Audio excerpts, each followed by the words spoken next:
devil with his fly open. Right. That's a spill on the floor with bugs going after it.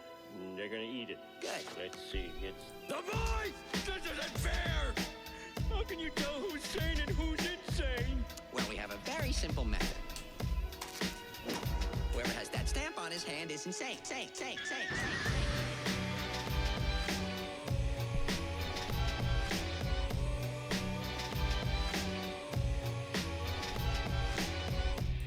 That boy ain't right. Psychosomatic. That boy ain't right. There's a psychosomatic. That boy ain't right. Right there on that couch. What does that mean? You're insane! What does that mean? That boy ain't right. I am gonna kill you. That boy ain't right. Okay, hello. Let's have a duel. When I say go, That boy. Just gonna have some water before I begin. is your white as a ghost. Here we go. This chick is toast!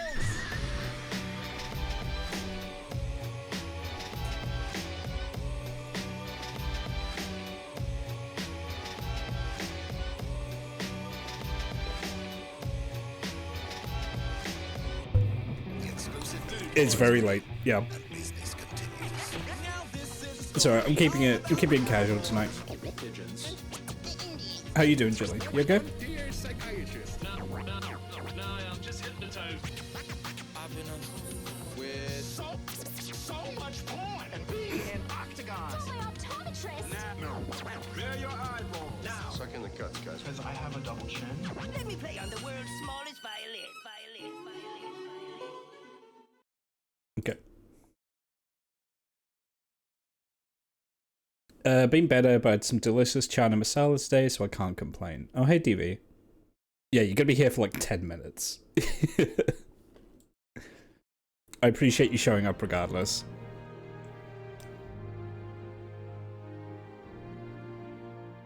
Yeah, it's just been one of those days. I procrastinated, and then I kind of got into something. It is what it is, you know? Speak freely, friend. I'm listening. What am I doing? Oh right, I got a bounty for.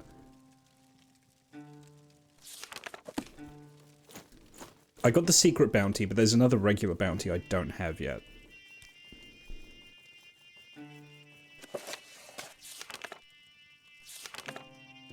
Yeah, there we go.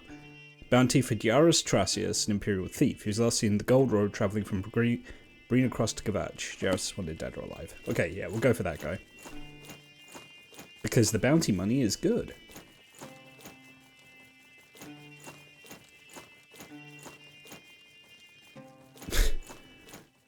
If the Duomo keep telling me to stop yelling at Guars, I will face Vivek and walk backwards into oblivion. That's pretty much what made St. Veloth leave the Somerset Isles. I'm not saying St. Veloth is Drill, I'm not saying he's not that, you know? Why am I walking out? I can recall out.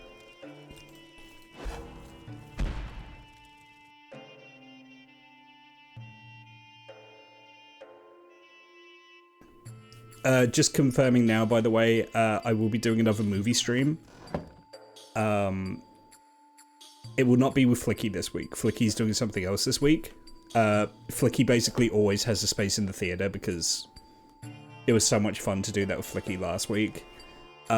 This week will be with my buddy Quinn, who you have seen before. We did a Zillow stream together.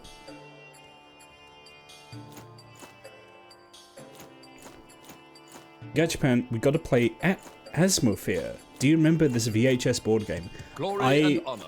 I remember the concept of VHS board games in general, but I've never played that one. But how you doing, Chloe? I don't think I ever played Asmosphere. Or Atmosphere. ASMR Fear? Glory and honor. Emperor and empire.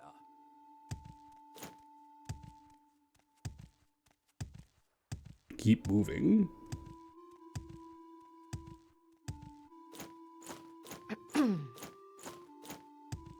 Honestly, I'm all for that aesthetic. Like, if you can find a way to play it, I'll be down. But it's, I mean, it's probably on Tabletop Sim. Just about every other board game is. I keep asking people if they want to do like a board game night on stream, but it's really hard to get people on board for that.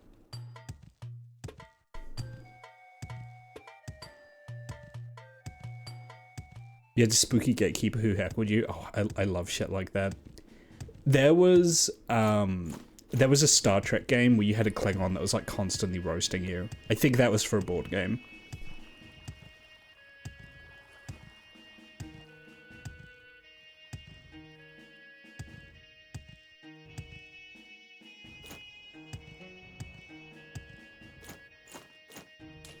Yeah, I don't remember what it was called.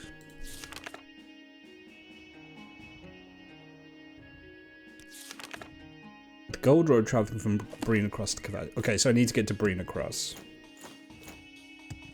By Jove, is this Morrowind? It is. Hello, Roasted. Well, no, this is Cyrodiil, but it's in Morrowind. Oh, it was just the interactive board game? Okay. My issue with most Star Trek games is they interact with the parts of Star Trek that I find the least interesting. We are outside of Anvil, heading towards Breen across. Because most Star Trek games are like space games, you know? We have to fly around and like blow up Borg cubes of like proton torpedoes and shit. And it's like, that's not really why I like Star Trek, you know? I like Star Trek for the drama and the technobabble and the stories and the aliens, you know?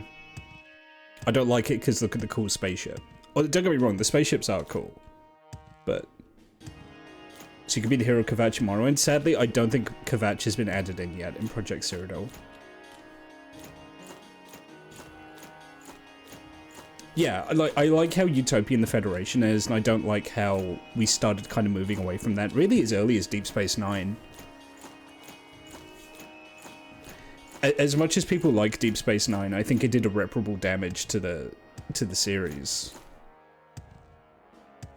I mean, you know, like the argument's always going to be, well, how much drama can you have if everyone's in like a socialist space utopia? But like, I feel like we overcorrected, you know? Yeah, anything with Section 31. Like, Section 31 in general, we lost our way when we started treating them like good guys, you know?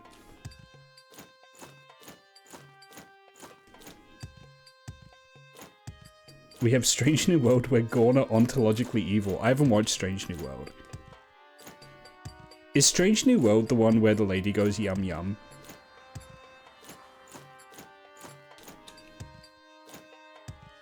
See, it's disappointing to me because I really like Michelle Yeoh. She's like a really good actor. I love her martial arts stuff.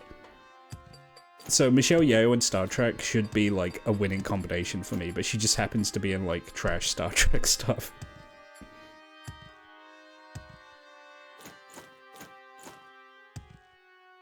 It's genocide apologism wrapped up in Star Trek. You know, if we get Gene Roddenberry to spin fast enough in his grave, we may be able to break Warp 1.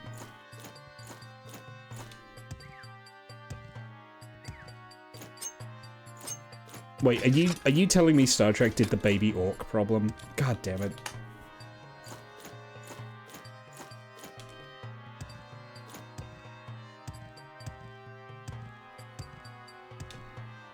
God damn it. On a side note, I've been watching Andor. I'm working through season 2 of Andor at the moment, and it's kind of peak. I'm loving it. Andor is like ridiculously good. Andor may be the last Star Wars thing I ever watch, and if that's the case, I'm kind of okay with it. My only gripe is season 2 feels a little bit rushed, but I understand why it feels as rushed as it does.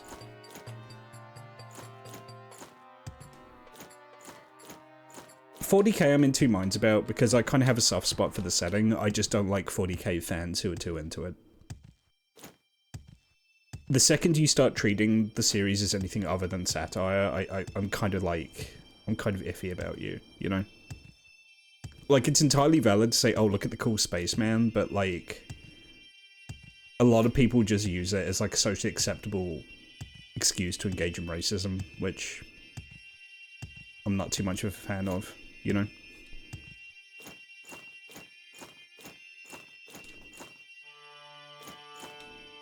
I don't vibe with the everything is shit then you die sci-fi stories.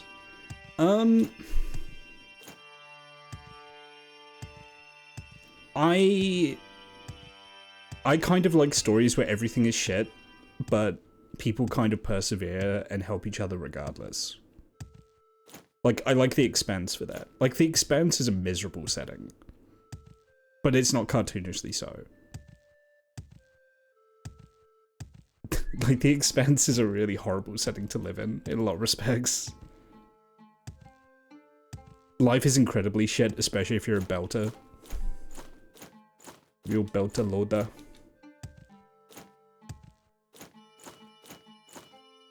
Have you seen Scavenger's Reign? I've heard of Scavenger's Reign, I haven't seen it.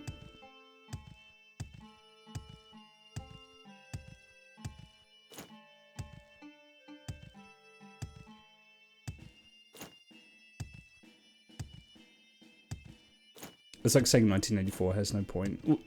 But you know what I mean, is like, there are guys who, they get a little too into the idea of like, purging Xenos and being a religious fundamentalist in 40k. Like, it's the kind of guy that has like a Crusader profile picture on Twitter. You know the kind I mean.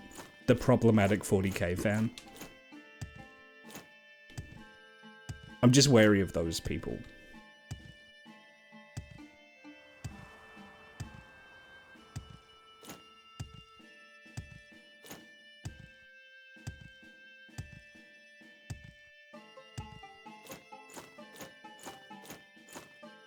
It's not exclusive to 40k, but 40k attracts those people. Is, I guess, kind of what I'm saying.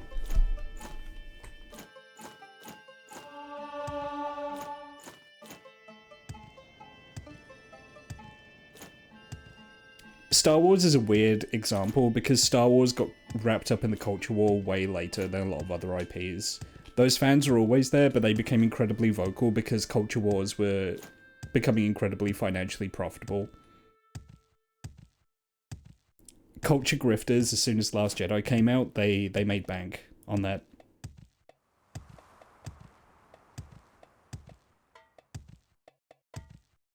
And like, the other thing as well is like, this may sound like ironic that I'm saying this as well, but like, people also take 40k way too seriously. Like, it's a setting where you hit plastic spacemen together and roll dice, like...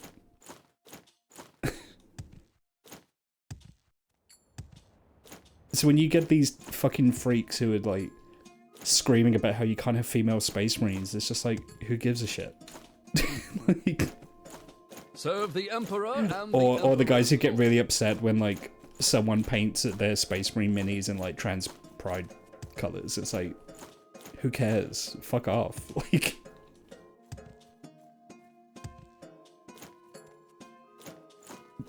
We're trying. Do you approach? We're trying to play with our toys here, you know.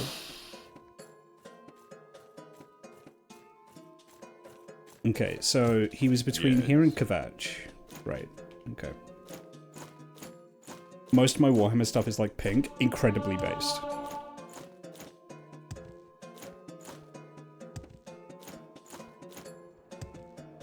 But yeah, like, you know, regardless of all that, I still have a bit of a soft spot for 40k. I liked Gaunt's Ghosts books. I liked, I like Sandy Mitchell's books, Caiaphas Cain.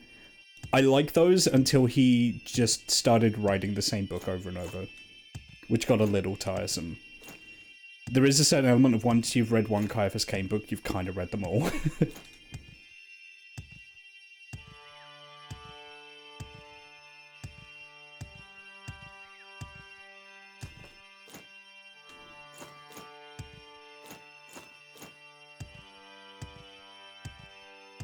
A butterfly themed Tyranid army actually sounds really cool. But I mean, also, That's kind of what 40k was always about. Like, the encouragement from Games Workshop, at least back in the day, always used to be, you know, you very much make them your guys, you know? You don't have to worry about being, like, rulebook compliant. They actively encouraged people to, like, invent their own paint schemes and lore and what have you.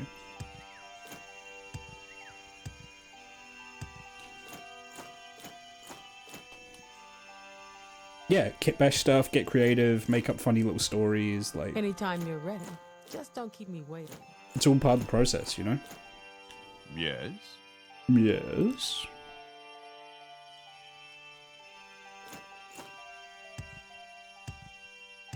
So what do you want? People got mad at me for playing a furry game without you. Oh, hey Royce. What were you playing?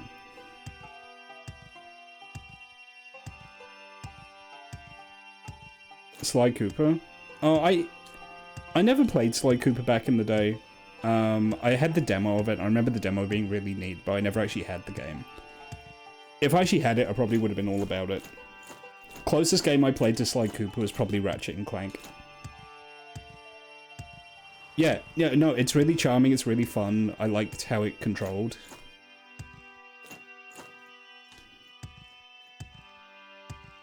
Sly, like, I really like Sly's design. Visually. Like, I think they did a really good job with that.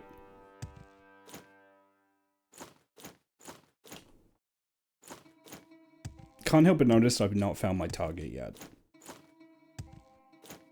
I saw some people fixing the road, but none of them were the guy I'm after. Yeah, I mostly I like his silhouette, I like the way he moves, I like his outfit. Like, they did a really good job designing him. They kind of did a really good job designing all the characters in that game.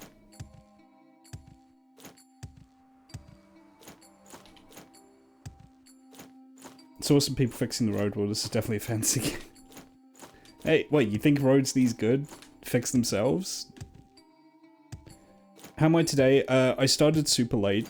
I may also have to take a bathroom break shortly, despite the fact I just started. Because, of course. If I do, I'll try to be as quick as I can. I'm keeping it casual tonight. You know, it's like, oh good, I've been live for 15 minutes, and then you feel like that, oh shit, like...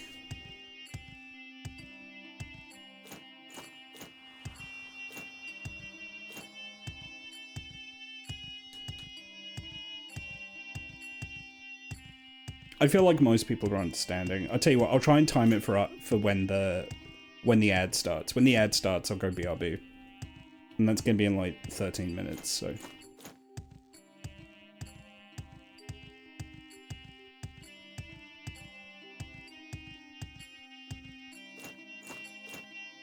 I bet he's in here.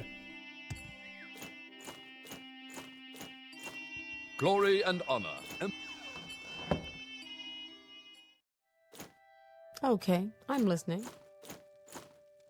I'm listening. Hey, you meet a guy called Giaris Trazius? Be good as new. I think he's my thief with a bottle of wine. Oh yes, a few days ago a man came into our inn and asked for a bottle of Surreal Brothers wine. When I gave it to him, he ran off into the night. I reported this to the guards, but so far they've yet to find him. I think he must be that wanted criminal Giaris Trazius. Yeah, I'll keep an eye out. He went west along the Gold Road, but it was so dark I can't be sure. If you want something, now's the time to talk. I should have passed him then. Glory and honor, emperor and empire. I guess what I need to look out for is a bottle of wine, maybe?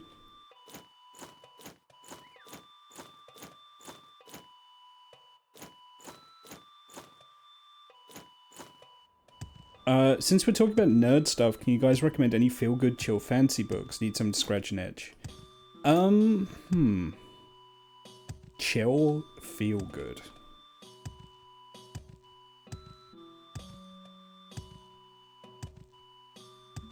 Discworld. Read some Discworld. Maybe some of the wizard stuff.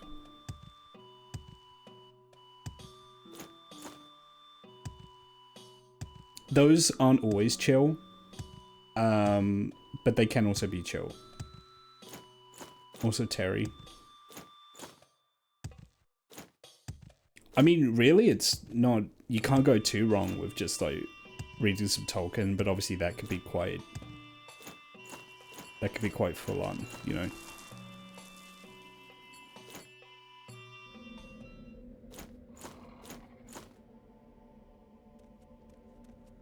Nope.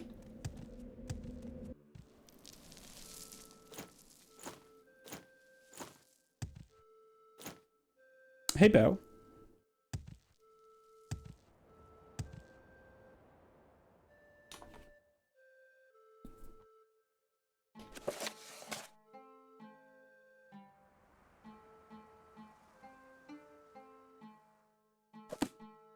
Wait a minute.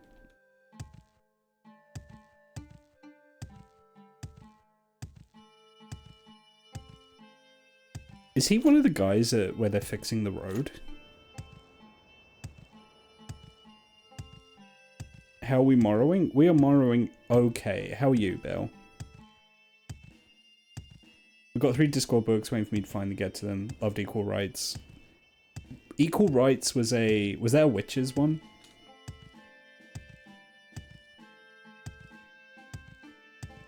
Because for people who don't know Discworld, there's like a number of different POV characters and their stories all tend to be quite different in tone to one another.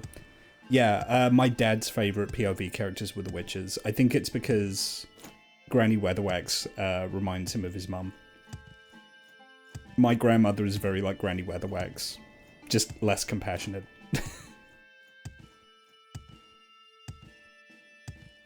Was got Weird Sisters of Witches Abroad waiting for me. Oh, so you've gone full in on the witches then.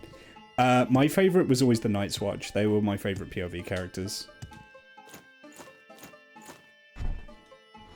Like Captain Carrot and Nobby Knobs and people like that. Sam Vimes.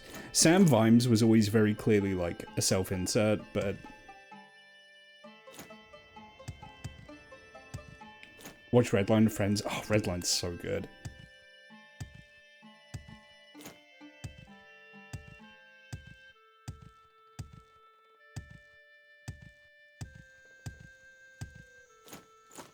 Go ahead, stranger.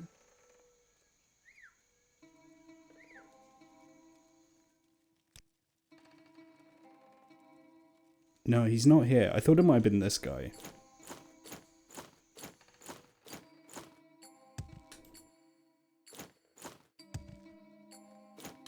Monstrous Regiment I kind of read randomly out of order. I mean, you kind of can with Monstrous Regiment just because it's kind of a self-contained story.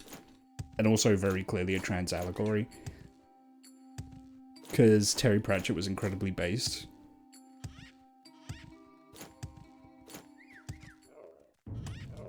Oh my god. Oh no, what are we gonna do? Oh shit. What are we gonna do?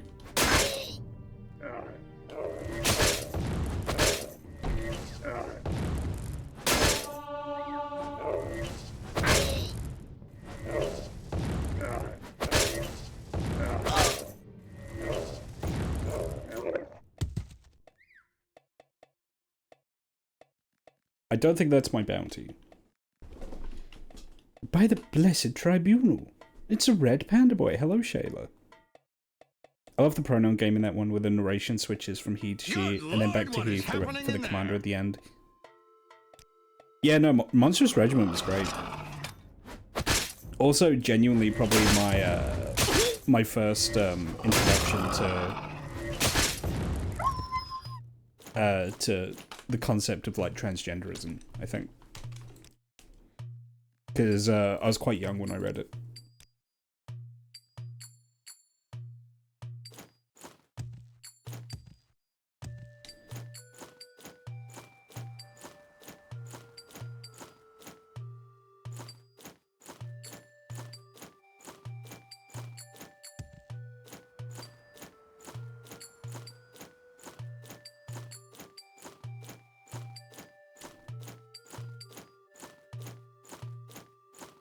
None of my initial introductions trans anything positive, sadly.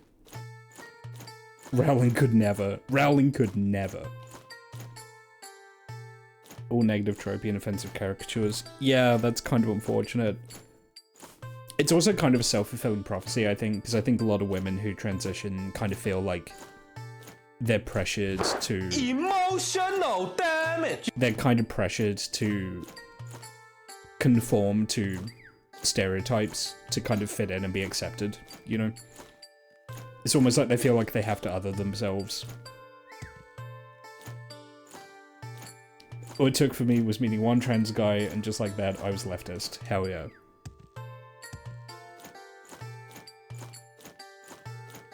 If I remember correctly, Leaf, is that your fiancé? Or am I misremembering?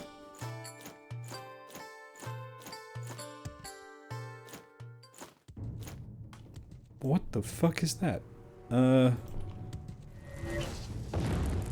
Oh god, it's got a lot of health. I'm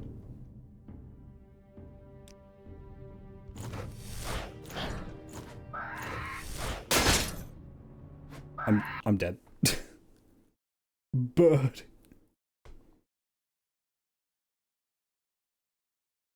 My fiance's trans, but it wasn't him. Okay, alright.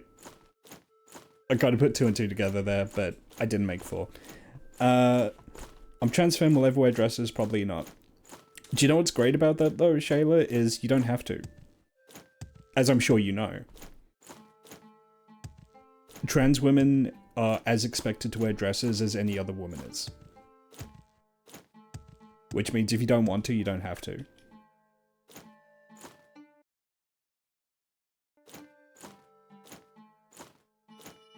It's a fair auto-mod, but in this context I'll allow it.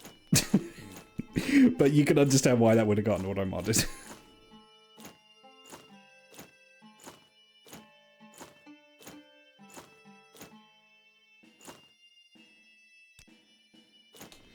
"4 years grew from an edgy bigoted a-hole to realizing I'm non-binary and see it talk to people is the moral of the story." Yeah, I mean, from my understanding as well, Leaf, I know there's a lot of Christian orthodoxy in your particular part of the world, which socially can manifest itself in certain not so good ways. So like, I get it. Society very much gears you to act in a certain way. A lot is putting it mildly. Well, I'm trying to be diplomatic here.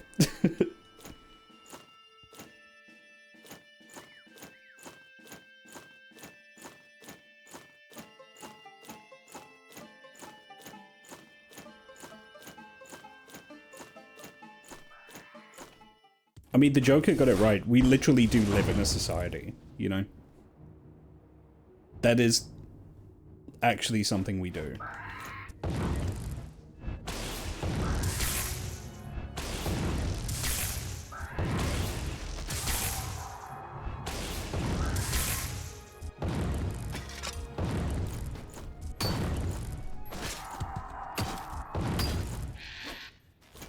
That was an Alphin. That's a really cool bird.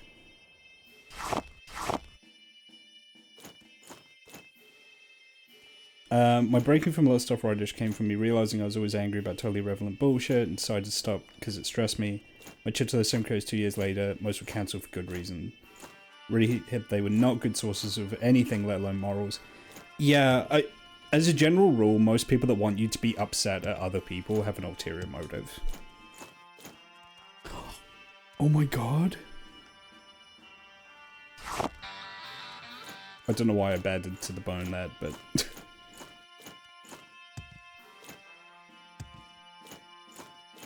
It's Newport, you guys. Just like Oblivion. Whoa.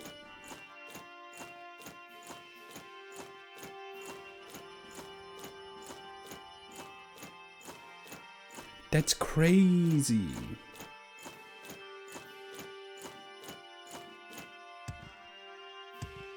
I used to watch that one Polish YouTuber back when I was a kid. Checked him a few months ago and he's a nationalist.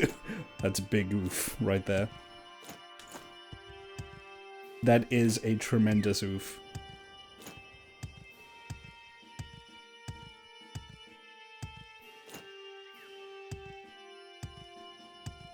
Okay, if I was a thief, where would I go? I doubt he's in the crypt because the skeletons would have beaten the shit out of him.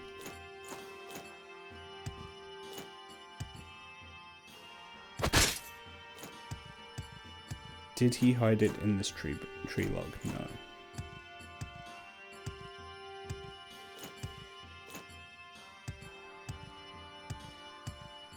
Maybe someone else in the tavern saw something? I'm in Cyrodiil. Specifically, I'm in what Cyrodiil used to be in the lore. So, before Oblivion, Cyrodiil was... the lore of Cyrodiil was it was a subtropical jungle and savanna. This is Anvil in Oblivion. Before the lore changed it to look like Lord of the Rings. Anytime you're ready, just don't keep me waiting. Okay. So everyone just says talk to the bar. I really don't have time for this, so make it quick. Probably drank the wine by now.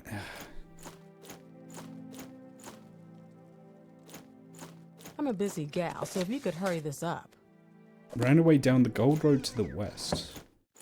I mean, this is the Gold Road. He's not on the road anymore, otherwise we would have seen him. He could be in the crypt. Potentially. He's either in the crypt or he went off-road.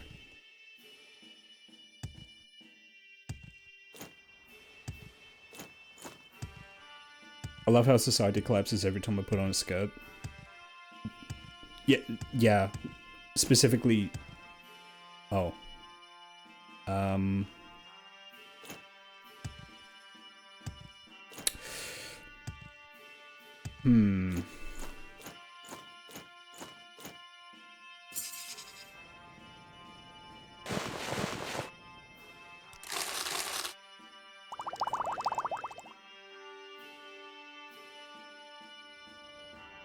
The bounty kinda needed him alive. That's unfortunate. Oh well. Not my problem. I didn't kill him, so I'm hopeful I can still get the original payout. I'm gonna hand the wine back to the guy, see if he gives me anything for it.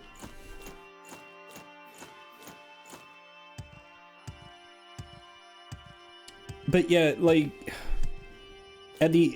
I've already, like, ranted about this stuff, like... At the end of the day, right-wingers and authoritarians, they need everything to be organized neatly, and they need someone else to tell them what to do and think.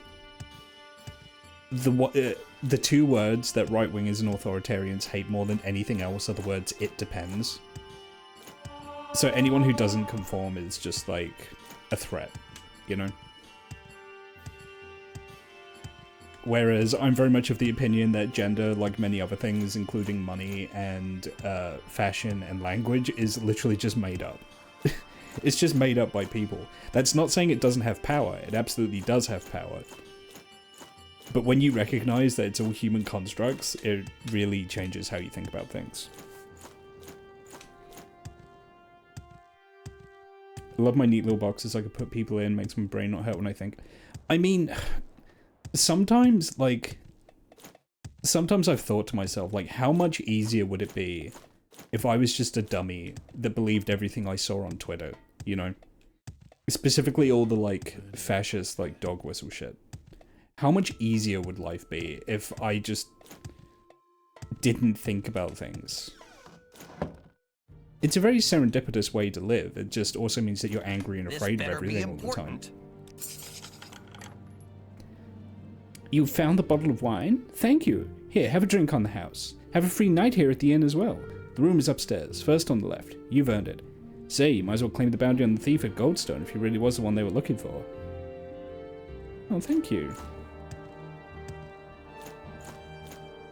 I mean, yeah, that's the thing. You know you're always under attack by them, but this thing comes into the kind of right-winger...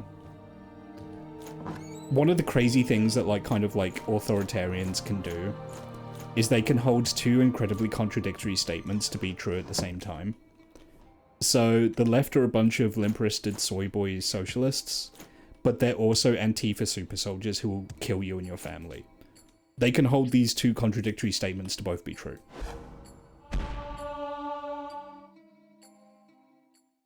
You have to do so many, like, mental gymnastics.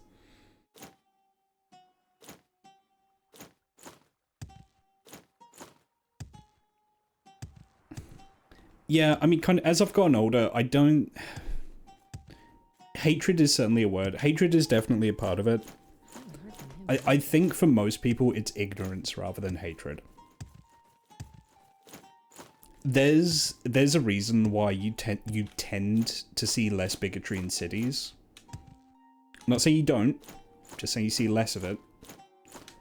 Because it turns out when you get different people of different beliefs and cultures and faiths and creeds and nationalities to all live in close proximity to each other, they tend to understand each other better.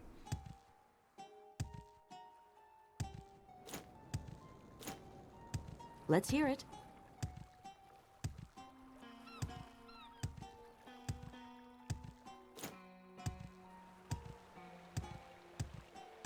There's not one thing, it's another. It's fair in my opinion, like lack of will to adapt. Things used to be one way now and things are another way. Meaning, yeah, and it doesn't help that one of the things grifters do is they'll say, like, the reason things are bad now is because the wrong things changed, you know. Oh, you're stuck in a kind of neo-feudalistic hellscape of a society and institutions are collapsing. Well, did you know it's because Disney made the purple hair lady in Star Wars? It's the SJWs. You know, it's kind of that thinking, right? Glory and honor, emperor and empire.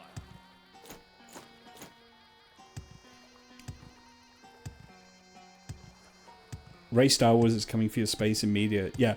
And the thing is they dislike Ray Star Wars because Disney is woke, whereas I dislike Ray Star Wars because The Last Skywalker was a load of wank. We are not the same. For those that have just joined, I was singing the praises of Andor earlier. I'm one of those people. Andor is so good, you guys. The fearful music continues. It does. You finished Andor of SS last Friday. I haven't finished it yet, so no spoilers. I'm on the last 2 episodes of Season 2. Can't wait to see Andor Season 2 and Rogue One. I've spoken about Rogue One before, and I'm very much in the minority in that I did not like Rogue One much. I have gripes with Rogue One. That's why when I heard that Andor was getting his own show, I was like, oh really? The Rogue One guy? And then it turned out to be the best Star Wars media we've gotten in years, so... yeah. I went to a midnight screening of Rogue One when it first came out. I was so excited for it. And I just kind of walked out of it going like, yeah, it was alright, but had issues. Go ahead, I'm waiting.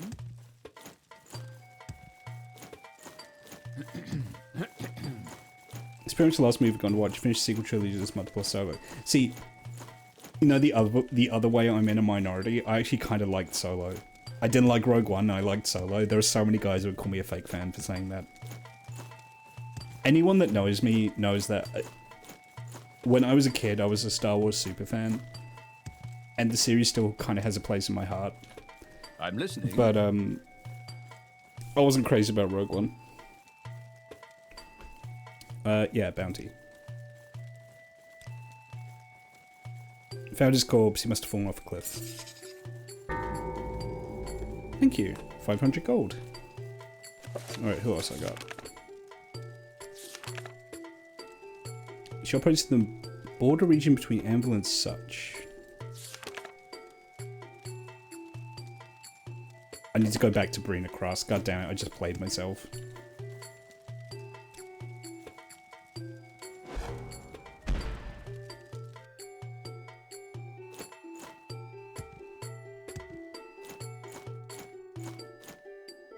Probably watch Rogue One again versus give it a second chance. I mean, by all means, give it a second chance.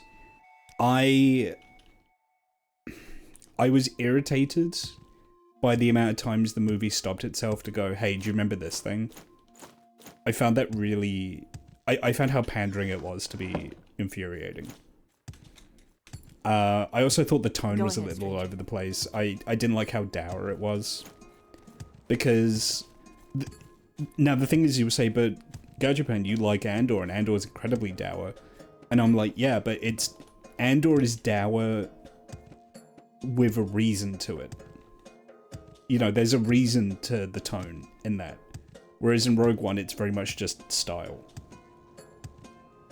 It's because we want to make Hamburger Hill in Star Wars.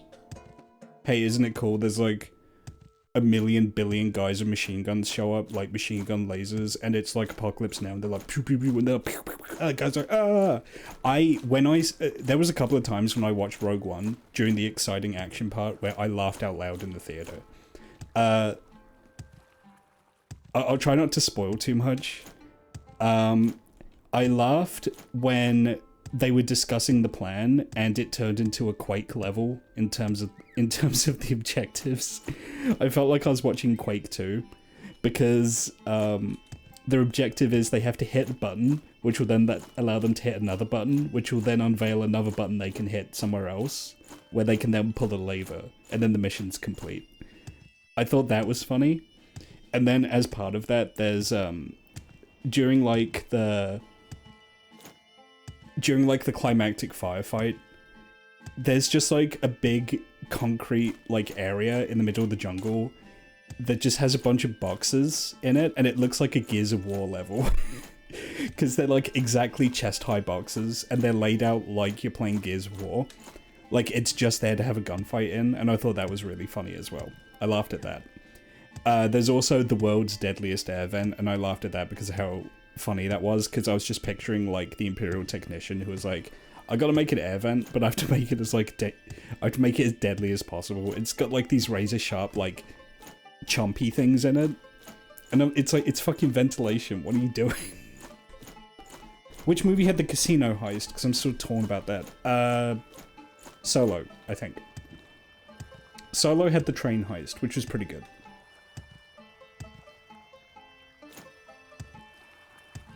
Rise of Skywalker, I went into it trying to be as charitable as possible.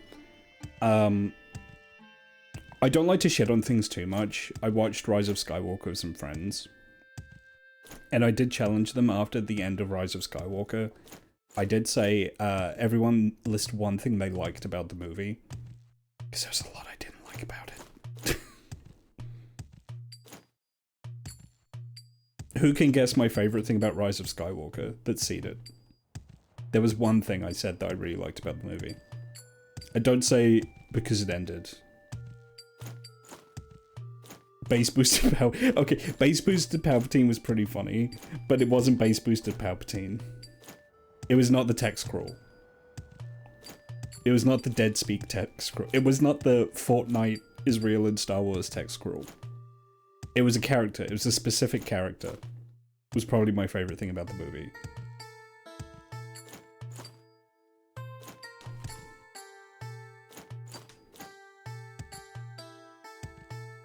No, but you're close. His name begins with a B. Although I do like little scrungly robots. But no, it wasn't BB-8. I'm not actually a huge fan of BB-8's design. Couldn't tell you why. He doesn't seem very Star Wars to me. He's not clunky and boxy enough.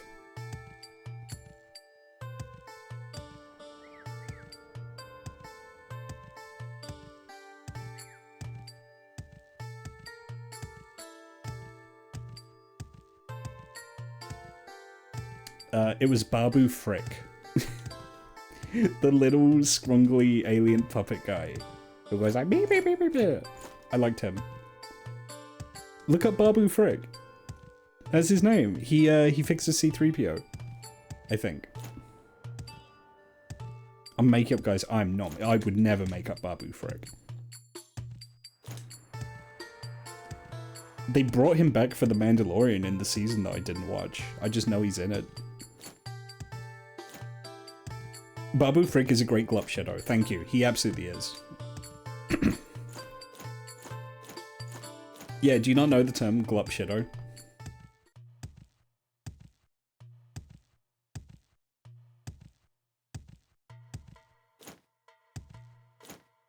Oh, you do? Okay, yeah. Boo-boo FOMO. Look, there are 3 kinds of names you get in Star Wars, alright? There's Genocidarius, there's Glup Shadow, and there's Kevin. Those are the 3 kinds of characters you get in Star Wars.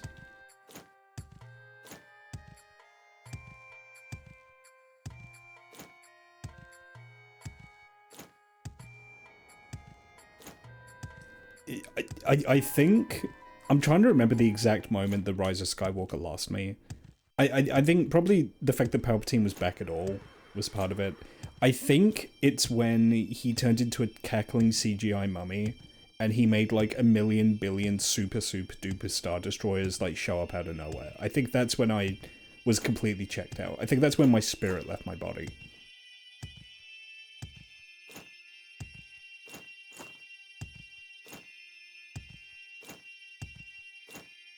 Or maybe it was when they faked Chewbacca's death for like 10 seconds. Like they just completely deflated the dramatic tension like straight away.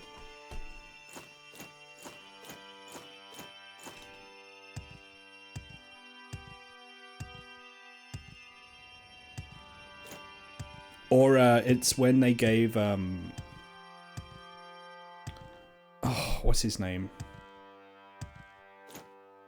What's the name of the guy in New Star Wars that isn't Poe Dameron? The other one.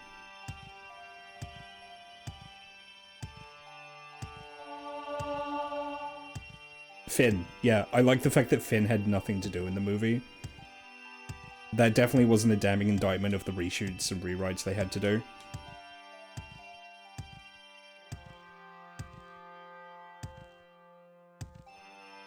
Yeah, Finn was absolutely squandered, considering he was like the most interesting thing of the new trilogy. He held a lightsaber once and that's it. Yeah. That was actually something that really pissed me off about Solo. When we got to the end of Solo, I actually had a thought of like, oh my god, are we actually going to get a single piece of Star Wars media where you don't see a single lightsaber, and then they show you one in the last 5 seconds of the movie, and I was just like, fuck. Just because I can picture some kind of cigar-chomping Disney executives who are like, well, you gotta have a lightsaber in the fucking movie. Otherwise, how do people know it's a Star Wars? You know, like... Because, like, yeah, Darth Maul being back is fine. That's whatever. If you're an extended universe head, you know that he didn't die on Naboo, but, like... He's on a phone call. Why is he doing that? I also was not... the only other big gripe I had with Solo, because I actually liked quite a lot about Solo. The big gripe I had with Solo is I thought that the girlfriend character was miscast. I did not buy Emilia Clarke as that kind of character. Got nothing against Emilia Clarke, she's a fine actor, I just don't think she was a good fit for the character. I did not buy her as a femme fatale space assassin. Okay, I'm listening.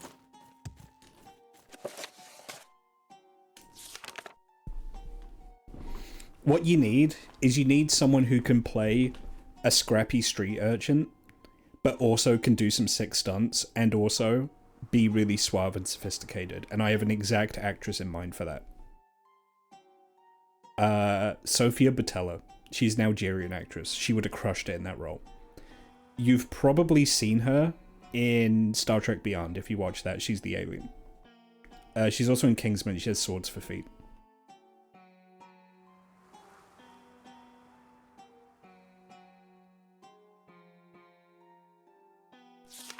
Her in that role, she would have crushed it.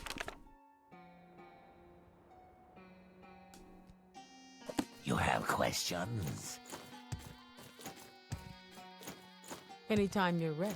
Just don't keep me waiting. She could do scrappy, she could do sophisticated, she can kick copious amounts of ass. She would have been perfect. Yeah, she's, I believe she's French-Algerian.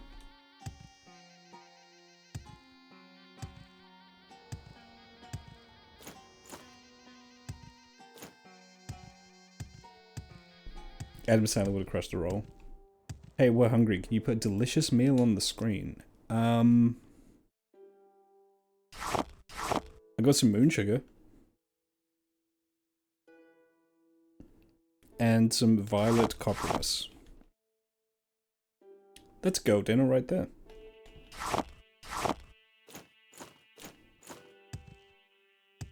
Moon sugar is not food, you should be ashamed. It is if you're Khajiit.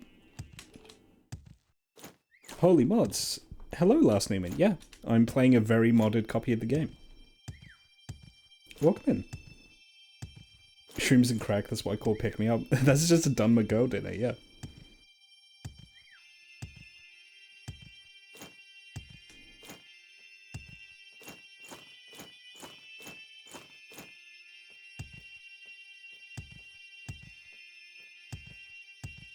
Hey, have you seen a bandit around here? Anytime now. No. What graphics mods do you use? I only know of enhanced textures. I'm gonna be honest with you. The mod list I'm using has like hundreds. Let me check. Let me just open up the mod manager quickly. I use some post-processing. Raphael's shader pack. Fancy. The main one is Raphael's shader pack.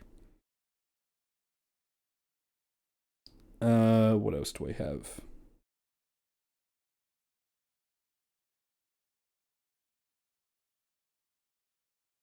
Yeah, and a bunch of retextures. Check out the Path of the Incarnate mod list. That's what I'm using for this. That's what I mean by POTI mod list. Look up Path of the Incarnate, see what's on that mod list, and you'll get something that looks like this.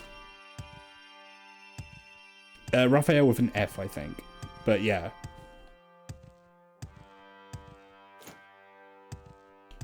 It's a good mod list. I'm enjoying it. It makes the game harder, so be aware. But it does a lot to kind of expand the base game. If you're a big fan of Morrowind, but you want a relatively fresh experience, I highly recommend it.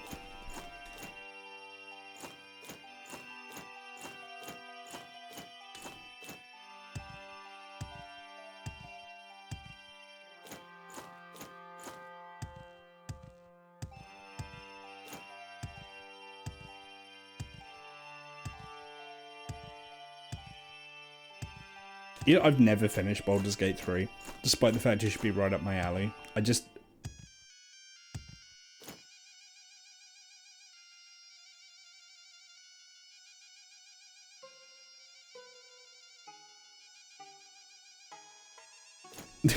This is scary. I'm super scared, you guys.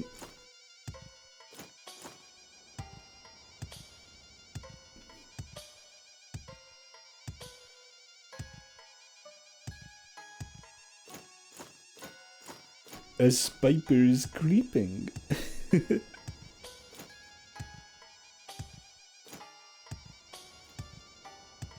I can't help but notice I've yet to see a bandit. I've yet to see a bandit matching the description of the person I'm after.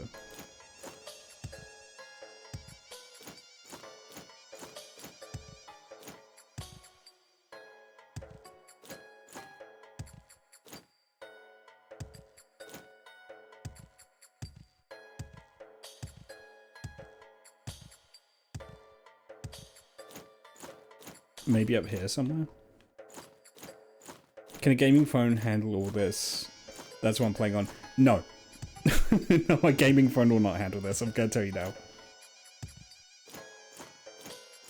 I have a pretty decent computer, it still gets a bit taxed. It's partly due to how the Morrowind engine handles certain things. It does not make efficient use of CPUs. So, I would probably not be confident that gaming phone. To be fair, it depends on the phone, right? But also, I wouldn't know how you would load mods onto a phone copy as well. I need to finally try mods. I'm one of those people who doesn't mod games ever. I'm always after that crisp 800 by 620 FPS experience. Oh, I'm the exact opposite. I mod a lot of my games. Always have. Funnily enough, the first game I ever installed mods for was Morrowind. That's the game that introduced me to modding.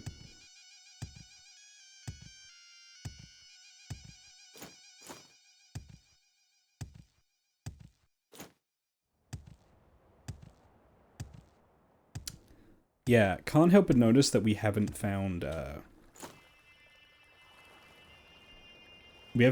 bandit. Can you show me your weapon animations? I'm using Reanimation V2. It's whatever this animation is. Hang on, again, I can probably tell you. So I'm just checking my mod list. I am using Reanimation V2 and a few other animation packs as well.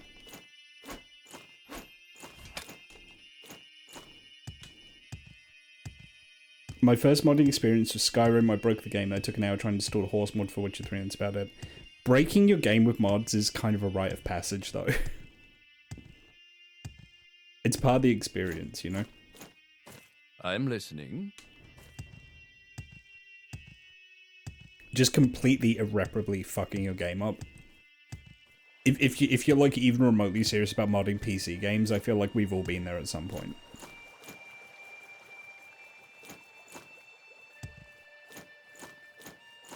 Me started boot up modded Fallout New Vegas, like starting an old car.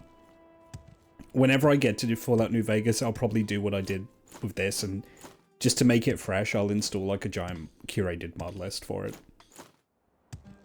Just because I've played New Vegas so many times.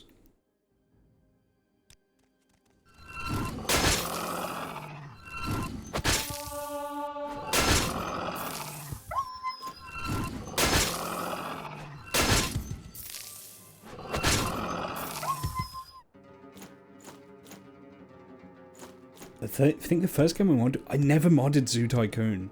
I loved Zoo Tycoon, but I never modded it. Talk about a based game. Zoo Tycoon, damn. There's also modded Hearts of Iron 4, but that Steam Workshop doesn't get... Yeah. I want to give Steam Workshop a lot of credit for making modding much more accessible. But it also kind of feels like how I feel like people who really knew DOS must have felt when Windows made like PCs more accessible. Like part of me is almost like, no, it's supposed to be hard, you know? Hey, you're a bandit. You're not attacking me, so... I'm listening. Oh, he's a hunter. Okay. This is blurring the lines between Skywind and Morrowind. Yeah. Honestly, I hope Skywind works out good. Definitely. Same with Skyblivion. Skyblivion, I think, took a bit of a hit when the Oblivion remaster came out. But what those guys have released looks really cool, to be fair. Like, I have no doubt it'll be a really impressive project when it's done.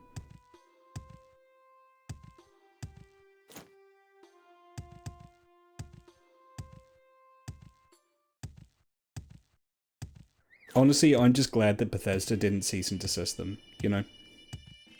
That would have sucked.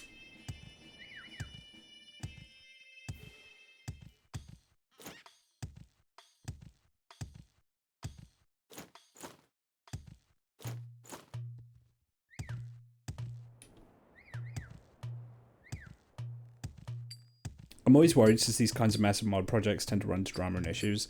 Yeah, I've been disappointed by so many of them over the years. I just kind of like... I don't get my hopes up anymore. If it comes out, cool. If it doesn't, then... I'm not too disappointed, you know? I want them to succeed. I absolutely do want them to succeed. But I've had my heart broken so many times, I just can't get too... I can't get too excited anymore, you know? Any time now. Hey, you hiding bandits around here? What's this? A wine press, eh?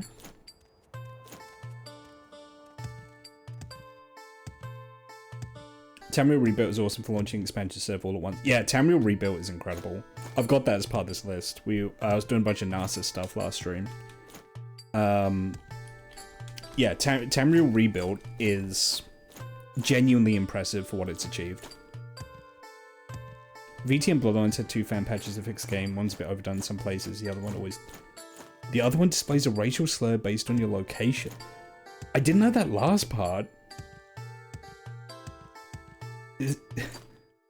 I know that VTM Bloodlines, basically, you need the fan patch to, like, play the game. And speaking as someone who played vanilla and got hard stuck in the sewers, I fully get it.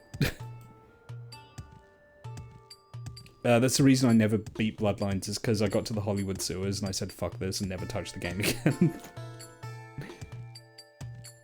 And to be fair, for anyone who played through it unmodded, can you blame me? The Hollywood sewers are miserable.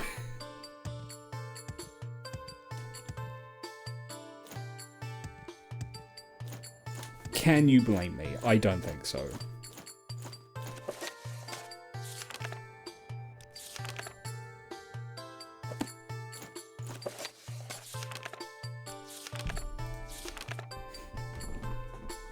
The road between Bring Across the Search is the best patrol route. You're more likely to find bandits along the quieter parts of the border. Oh, okay, so I need to actually get off of the road.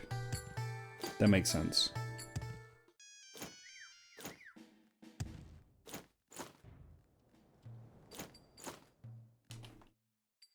I bet she's up there. Those Mike Wazowski looking motherfuckers can bite me.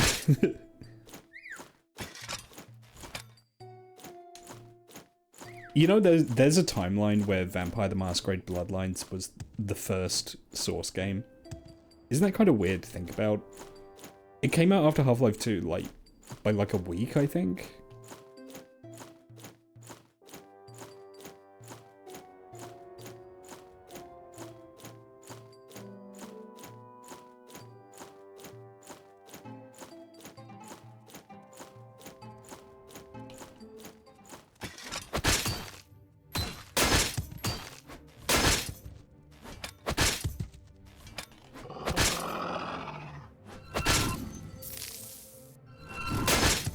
I think I just got a disease off this boat.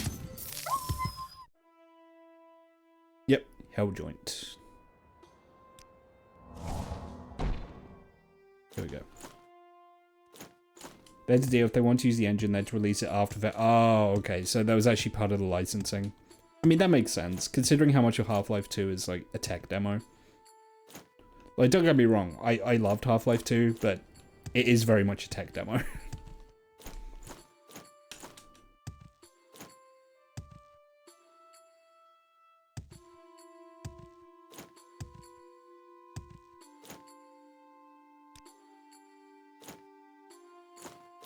Bloodlines 2 is a shit show, though. That's not out yet, is it? I know it's been delayed like 500. Basically, it's been delayed so often that I'm not even paying attention to it anymore. If it comes out, cool, but way too many red flags. Yeah, the dev hell is just like... I've seen how this story goes, you know? I've seen how this plays out.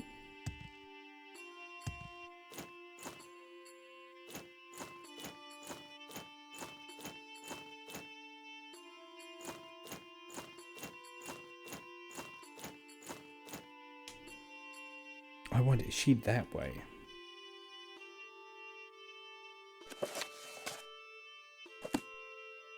I'll check this way first.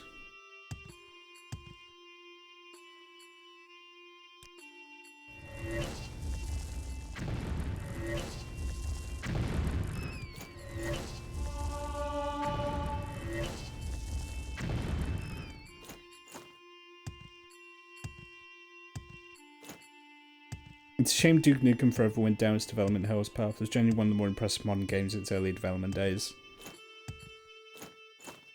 Yeah, it didn't help they were developing it at like a time when like the video gaming as a whole was like having massive leaps forward. So by the time it did come out, it was like horribly dated in like in terms of writing, level design, and tech. If it had come out when it was supposed to, people would have enjoyed it, I think.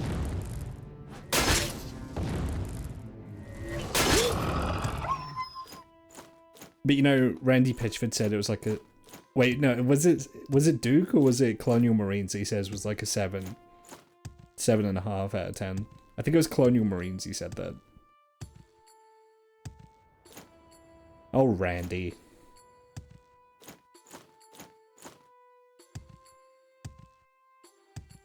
cherry on top, the Lord of the Tabletop's been retconned live to make the game make sense. Yeah, but, I mean, speaking as a real layman, hasn't Vampire the Masquerade lore been retconned, like, a bunch of times? I mean, there was, like, a complete reset of, like, the entire setting, right? Because there's, like, New World of Darkness versus Old.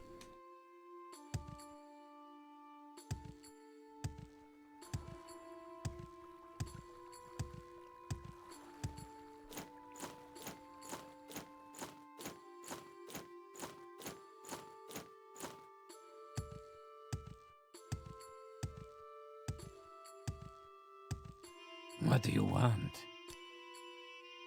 Hey, have you seen a bandit around here? Okay, I'm listening. No.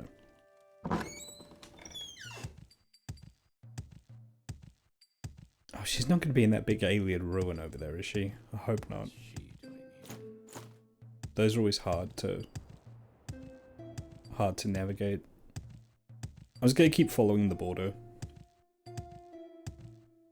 Eating some damn bread. Jealous? Yes. Very. You guys have no idea how jealous I am right now.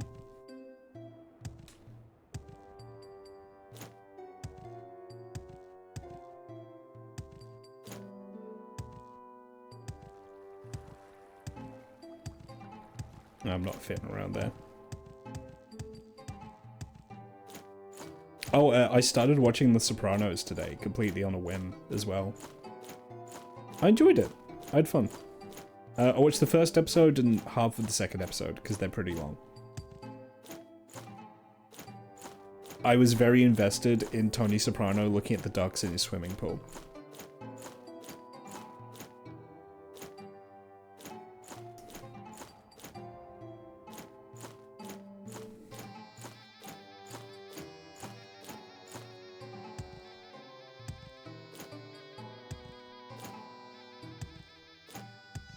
I also thought it was crazy when his mother ran over that old lady. Spoilers for, like, the second episode of a 6-season show.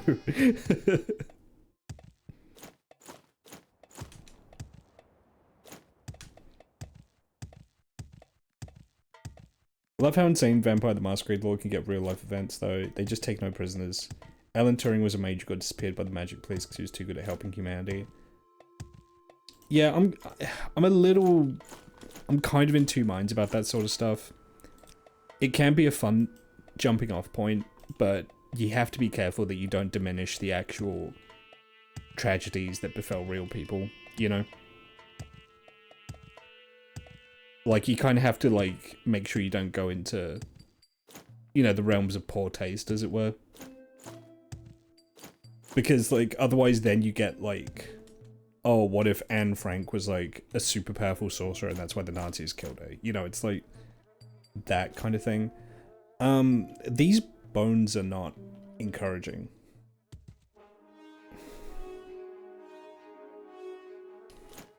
The bandits are not in here. Shit. Oh,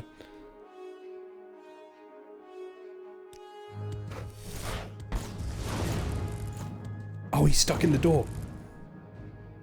This is huge.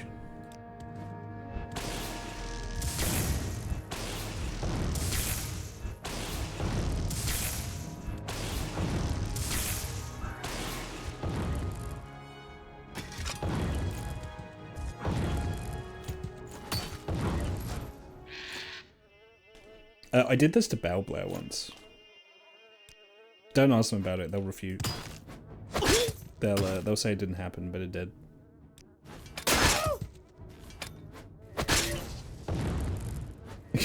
Door is stuck. So I just can't even meowing at Marshall. Events are happening.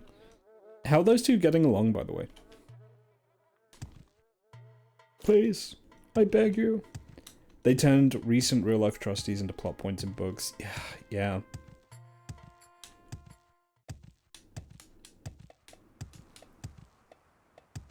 I feel like if you're gonna do that, a certain amount of time has to pass before you should even consider it.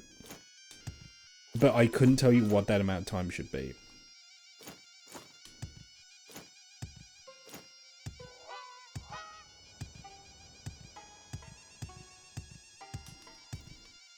Like, Duh. Oh my god. This really is Bellblair. It depends amount of time. Yeah, I guess so. Because thinking about it, I think I'd be okay with, like, a bunch of Cold War stuff being used in fiction. Like, I'm okay with Mason in Call of Duty, like, shooting JFK, for example. But if you showed me, like, Harry Potter has to cast, like, Flipendo on the guys doing 9/11, I'd probably think that was in bad taste. So, yeah, it depends, I guess.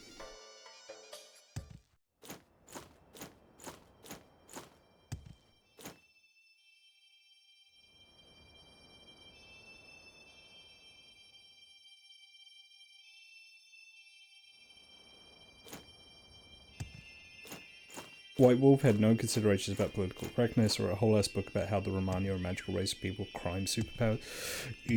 Yeah, see, that's where we get into... That's not great. They just had an interaction. Oh, let's go.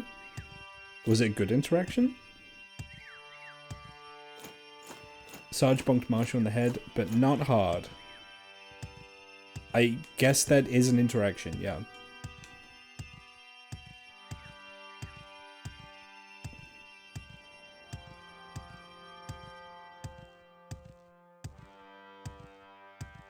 Tense. This might be my guys.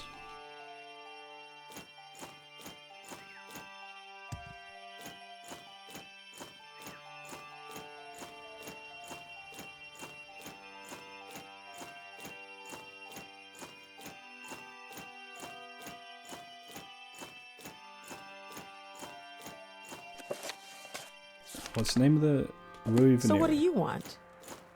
Okay, I'm listening. listening. These are all red guards. Okay, I'm listening.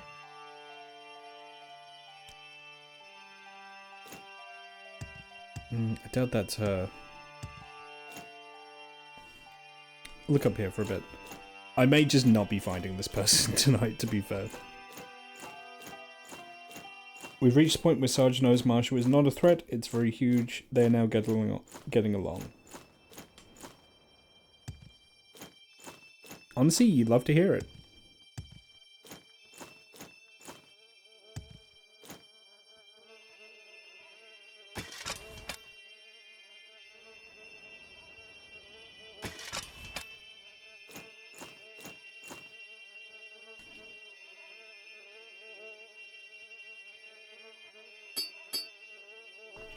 Couple of dead highwaymen. Did you do this? Roy Veneria. There we go. I'm waiting. Greetings, traveler. I'd move quickly if I were you. There are dangerous people in these parts, like those dead bandits on the bridge. Yes, that's my name. Who told you that? There's a banner in your head. I'm taking you back to Goldstone. These hills would be much safer if the authorities spent our taxes on more Legion patrols rather than criminalizing anyone who tries to protect the innocent themselves. I'm not coming with you. You have to take me by force. I won't touch you. Oh, got to fight her, aren't I? Right, yeah, she's a vigilante. Okay. No one can match me.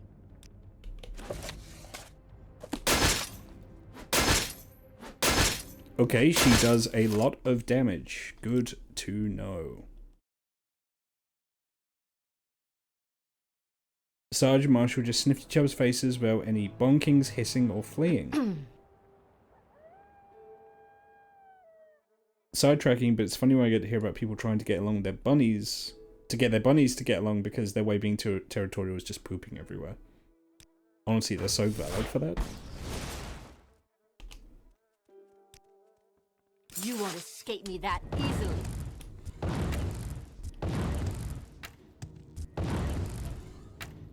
You've lost this round.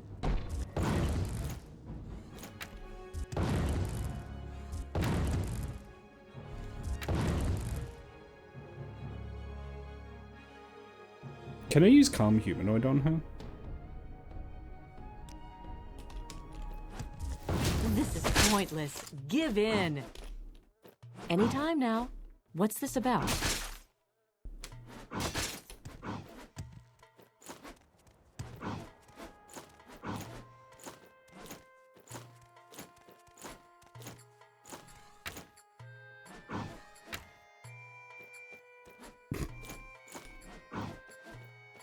Just hit her, Bone Walker. Come on.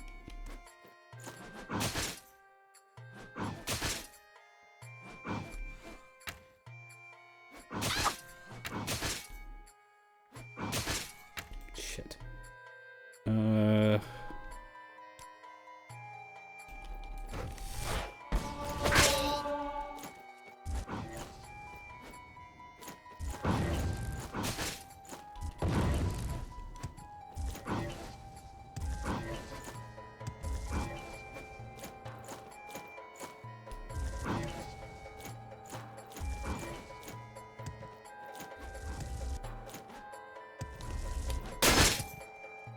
Help me, Bone Walker, help me.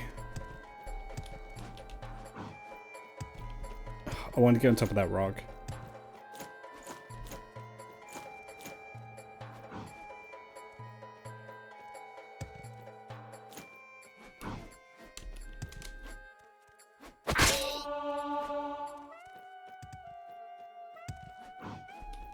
This is not good.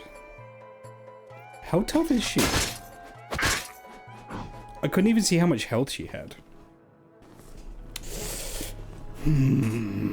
Fire Atronach, maybe? I have to be careful that the Atronach doesn't blow me up.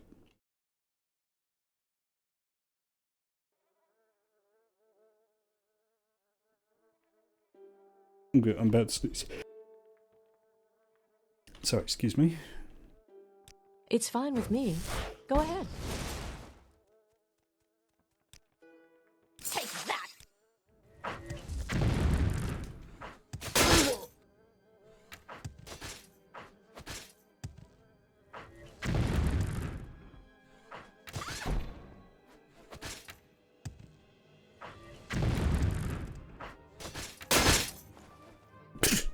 Jesus. I feel like I'm onto something there. Like, that was hitting... Like, the splash damage was hitting her way more. I just have to not get hit by the arrows. What's this about? You're not even trying. Run away!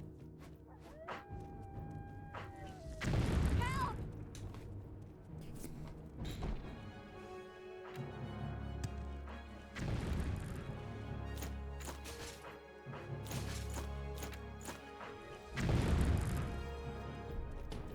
Don't blow me up, don't blow me up, don't blow me up.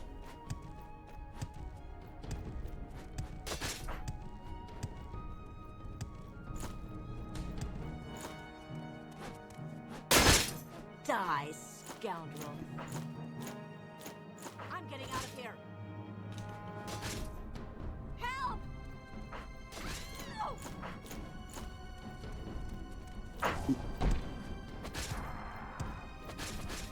Oh no, he's attacking the wrong thing. Oh. That's so frustrating. He got aggroed onto a wolf. God damn it. How much health does this lady have? She must be like... What's this about? Super high level.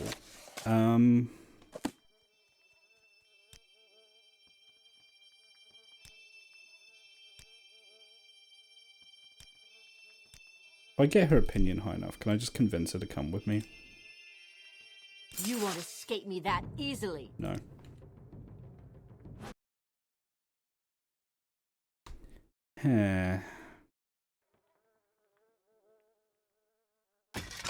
I only have a few moments.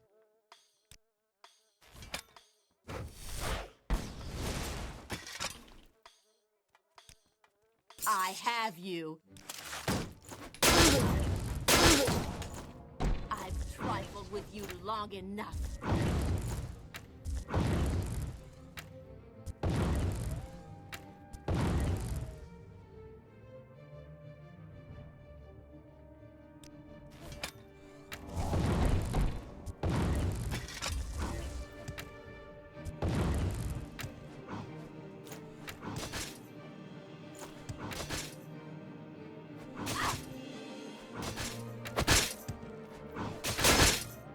I'm gonna die.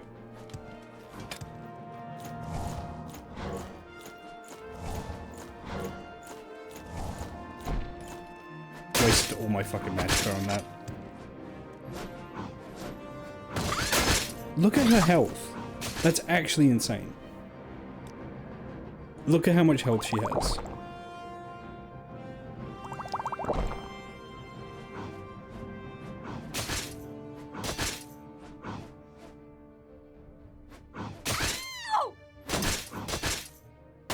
God damn it.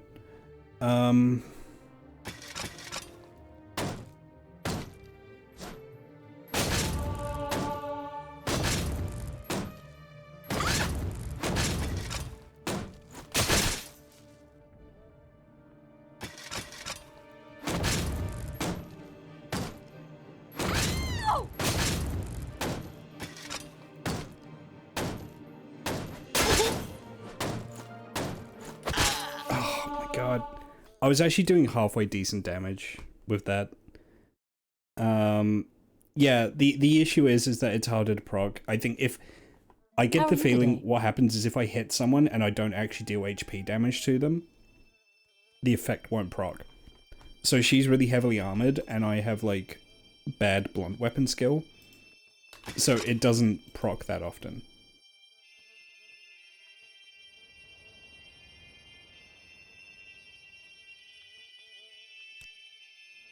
No one can match me.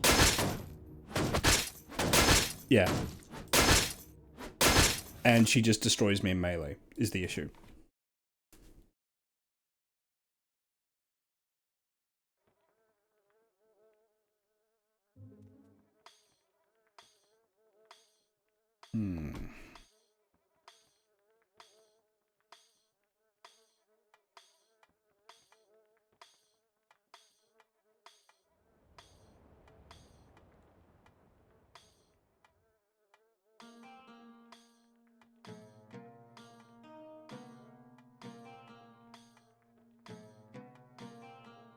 Go ahead. I'm waiting. Yeah, I don't know what the answer is here.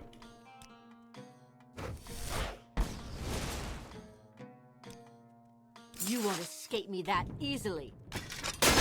No one can match me.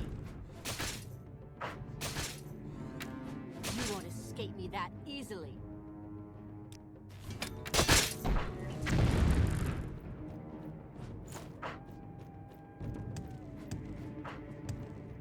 Why won't I cast the spell?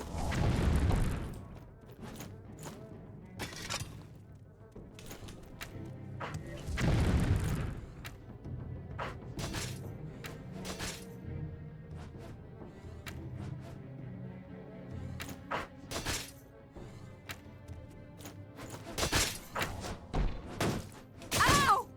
I'm getting out of here.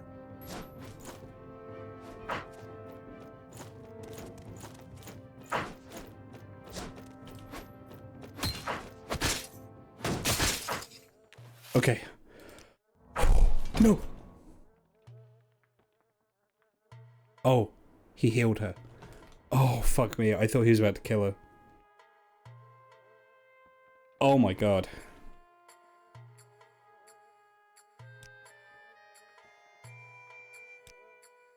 Alright, if I recall, will she come with me?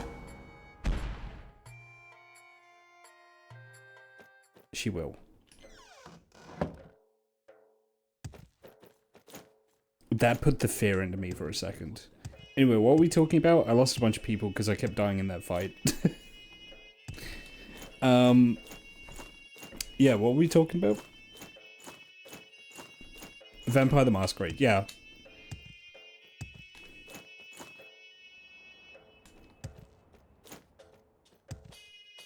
I think the other thing as well, which was maybe a little bit of a turn-off for people, is it could be hard to play like a decent person in the World of Darkness setting. And also, like, VTM would attract a certain kind of player, which could be a turn-off for other people as well. There are certain jokes about World of Darkness players, and a lot of them are based in truth. Also, White Wolf can't lay out a fucking sourcebook to save their lives.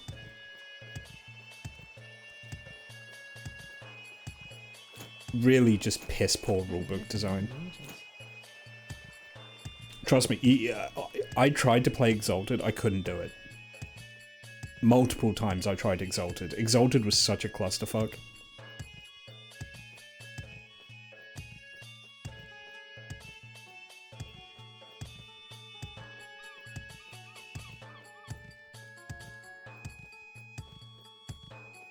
You're imagining things.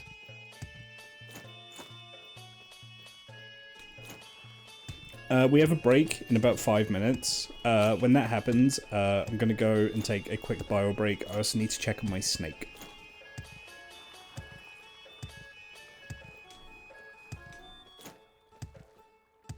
Oh, in the Exalted setting, there was some like skeevy sexual assault stuff in it, which was not great.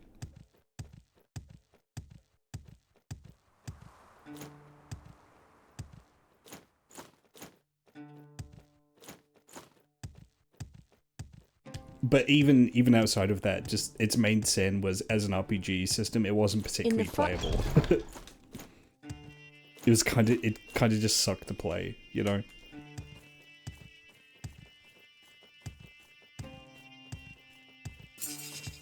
I'm listening.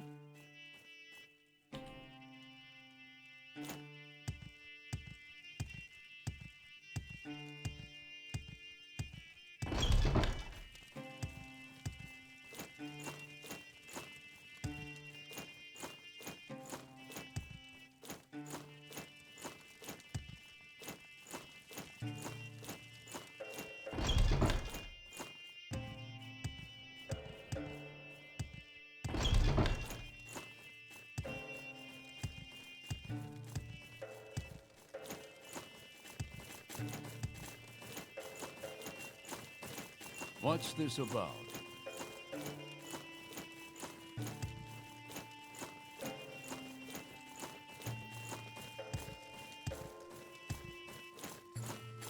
Glory and honor, Emperor and Empire. Greetings. 1,500 gold, hell yeah.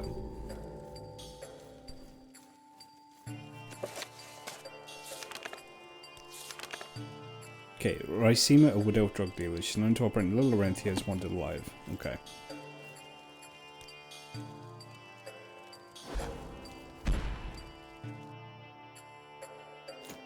I'm definitely gonna need to learn some charm spells if I'm gonna be doing this.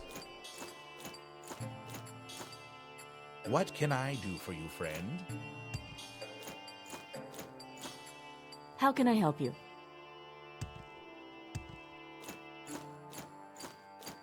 Time to talk? Greetings. I have you. Moons transform Greetings. day to night, but what transforms the mind? Good hunting.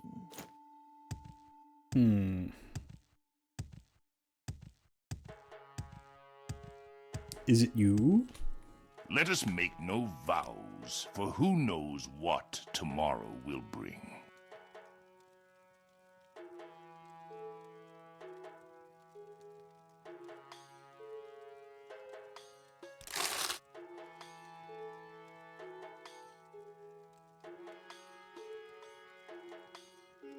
See, he sells calm spells, but not... It just stood Not there, charm. holding its tail and whispering. I take it you want something. I have the finest spells in What is town. Go ahead. When it snows in my stove.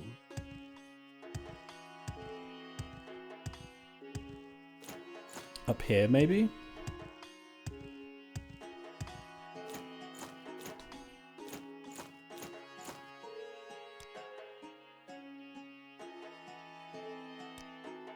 Oh, I should sell the moon sugar to the Khajiit downstairs.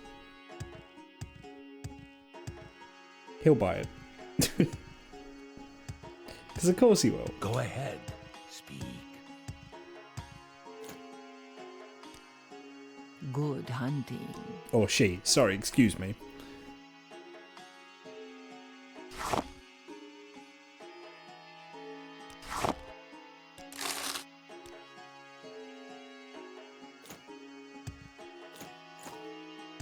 Yes? Yes.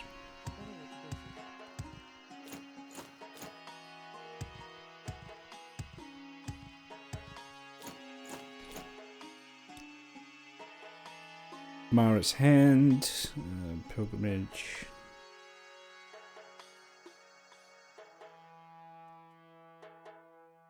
It'd be good to have these resist spells.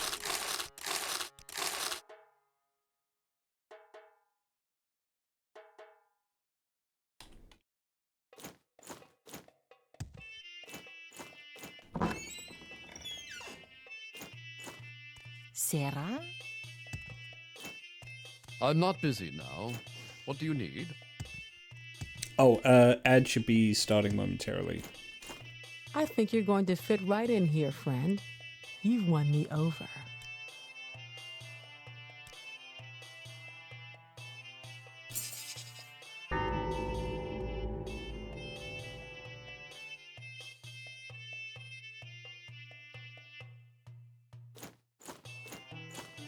Did we have the ad, or is it just starting?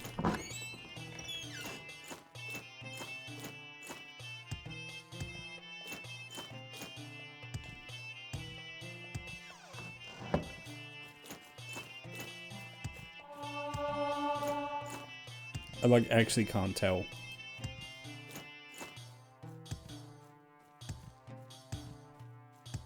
Okay, I'm just gonna BRB now. So I'll be back in a couple minutes. Don't go anywhere. See you in a bit. Controlled flame. We do get out sometimes, you know. And in fact, yeah, there's a leak. Now's my chance. Time to build up a nice surprise. Here we go. Take care with the gas in your heater. It is very dangerous to cross the road near a zebra crossing. The zigzags mark the danger zone. Unfortunately, some people still forget. So please use the crossing, not the zigzag zone. This is every mother's nightmare. You've left your baby for just a moment. While you're gone, the baby starts to rock. The pram tips. Don't let the nightmare come true. If you must leave your baby, always strap him in with care. Never hang bags from the handles. Use a properly fitted shopping basket on your pram or pushchair. Take care. Don't let the nightmare come true.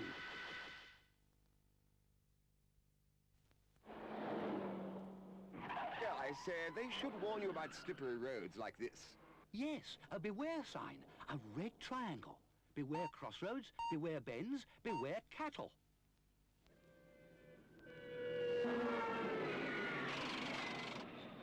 And they should warn you when there's no overtaking. Yes, a no sign, a red circle. No U-turns, no motor vehicles, no stopping. Mind you, if they did put up these signs, you can bet your life some idiot still wouldn't take a blind bit of notice.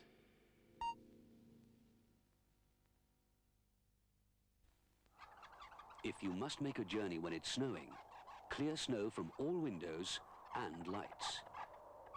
Keep windscreens clean and use screen heater and demister. Use dipped headlights or fog lights. If necessary, stop and clean windows. If you really have to drive in snow, make sure you can see and others can see you.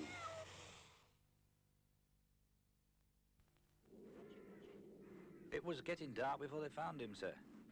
The body was caught under the ice, you see.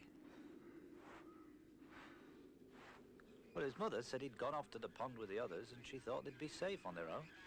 It wasn't that far away. It seems he was sliding out further than the others and the ice wasn't as thick there. What's that, sir? Oh, no. No, she said she never dreamed it was that dangerous. Frozen ponds can be dangerous. Always make sure you supervise children. Test the ice before they play on it. and make certain they stay close to the shore. So that you will not think that I'm limiting your fun unreasonably, Roderick, I shall show you how there is a risk involved in using airbeds on the sea. In the first place, the airbed is not a boat and cannot easily be controlled. Wind, current or tide can rapidly carry you away from the beach and out to sea. You will then have no means of getting back. If then you should fall off, and have to try and swim after it, you will find it very difficult to regain. Mom! Never use an airbed where wind, waves and tides can take it and you into danger.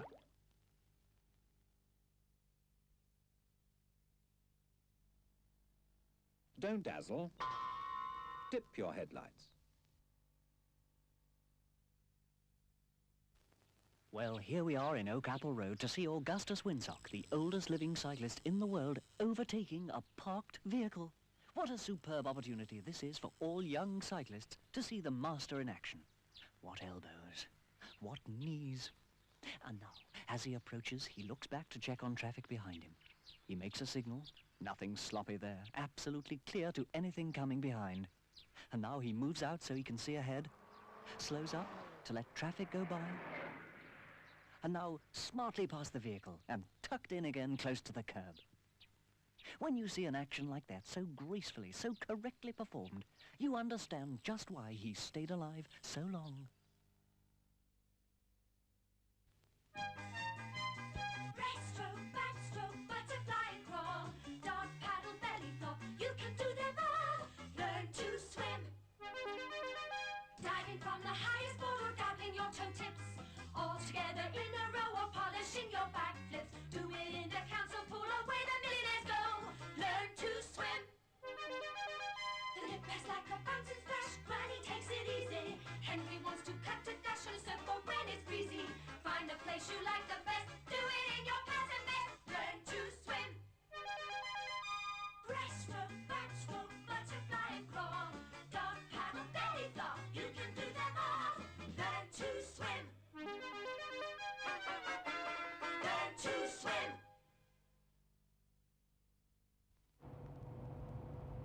Play Space Invaders on the road and you play a dangerous game. Between every car is a safety space. Invade it at your peril. But remember, the safety space you need is always longer than you think. At 30 miles per hour, it is at least 75 feet. Invade it and put yourself at risk. The vehicle ahead is already in the braking mode. The safety space is shrinking fast, and the game is already lost. Don't be a space invader. Stay out of the safety space.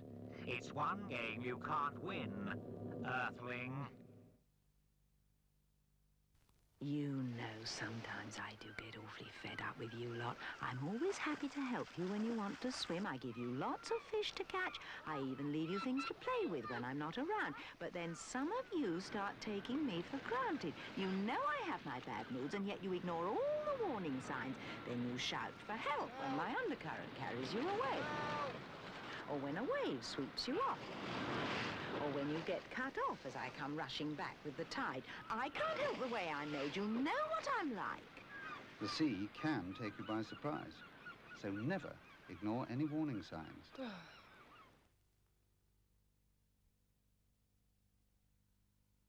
Johnny was a fool, he didn't act cool. He walked on out, he broke every rule. He should have stopped, looked and listened, should have used his head. If he don't watch out, he's gonna wind up dead. Now don't step out when you're close to the edge, or you may find that you'll lose your head.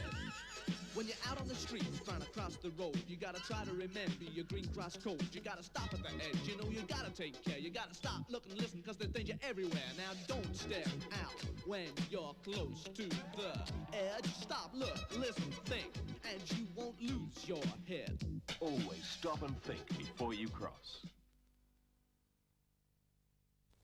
These are the parts of the world where malaria is common, and where a traveller runs the risk of a bite from infected mosquitoes. Even if you once lived in one of these countries, you may have lost any immunity after only a few years away. And children born in Britain won't be immune at all. So, before travelling to hot countries, ask your doctor about anti-malarial tablets. Beware malaria.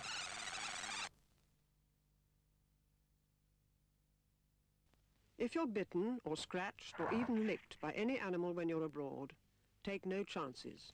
It could have rabies. Wash the wound immediately and then get urgent medical aid. If you wait until the symptoms of rabies appear, you've left it too late. Rabies kills. This new label, which I am proud to wear, has been awarded to me in recognition of my resistance to the dangers of cigarettes and matches. The citation reads, meets the requirements for resistance to cigarette and match ignition in the upholstered furniture safety regulations. Not all furniture is entitled to wear it. When you're buying furniture, look for the labels which tell you how resistant it is to fire.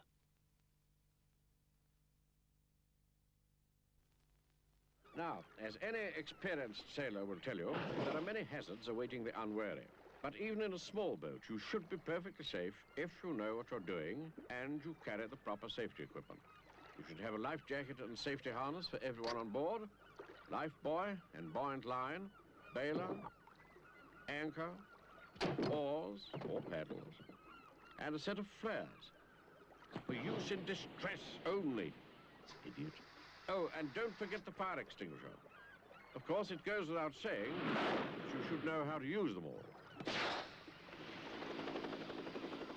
After all, you never know what you might encounter at sea. Always remember to check your safety equipment before leaving harbour.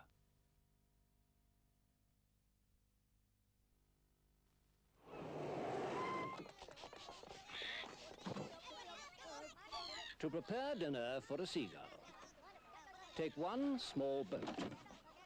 Place in it some sandwiches and more people than it should hold, making sure, if possible, that they are the kind without life jackets. Then send them a mile or so offshore. After a short wait, the ingredients will react as expected. And dinner is ready.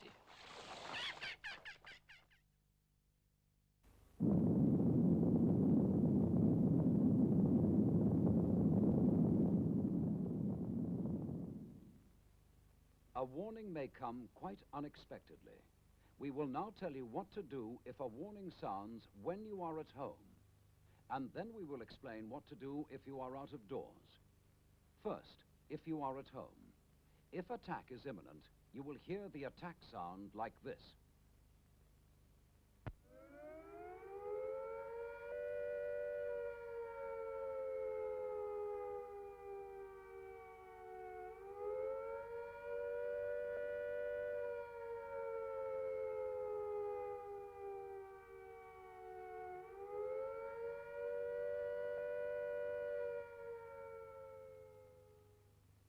So take cover at once. Send your young children to the fallout room, then go quickly and turn off the gas and the electricity at the mains. Close down stoves. Damp down fires. Shut windows. And draw curtains. Then go to your fallout room and stay there. If the fallout warning sounds are heard, they will be like these.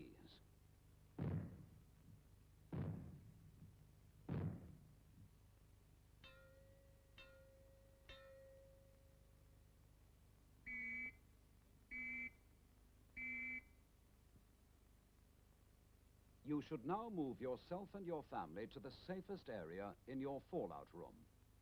That is, you should get inside your inner refuge and stay there. After 2 days, the danger from fallout will get less, but don't take any risks by contact with it. The longer you stay in your refuge, the better it will be for you. Listen to your radio. Stay where you are and keep listening to your radio. Now, this is what you should do if you are out of doors when the warning sounds. Take cover at once when you hear the attack sound.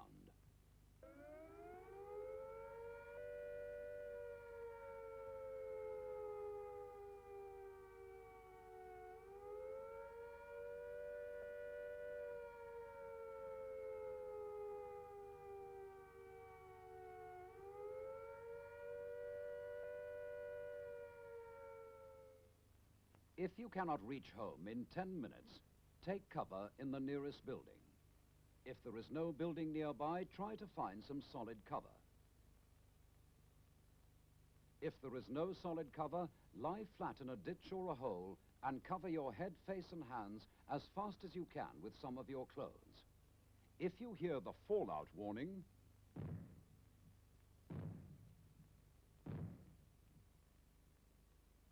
seek the nearest and best cover as quickly as you can. But before entering the building or cover, brush or shake off any fallout dust you may have picked up and get rid of it. Change your outer clothing if you can. Stay under cover. When the all clear sounds, like this,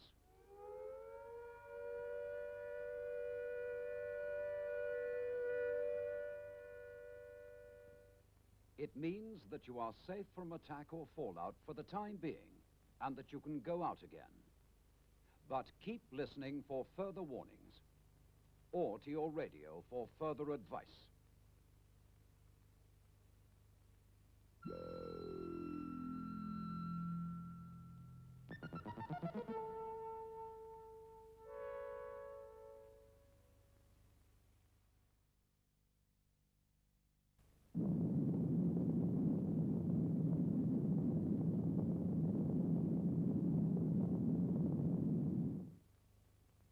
After an attack is over and the all clear has been sounded, arrangements will be made as soon as possible to treat any people who are ill or injured. Listen to your radio. Details will be given about what to do, when to do it. Hello, sorry about that.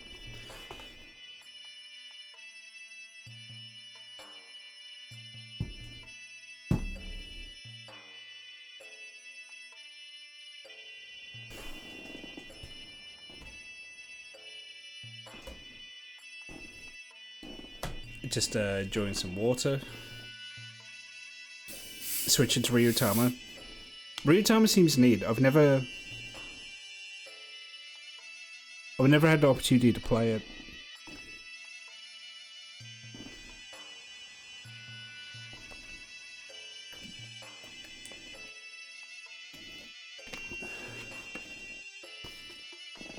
One second, it looks really windy out there.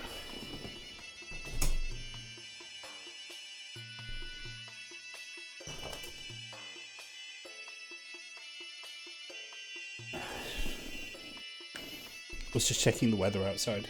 Alright.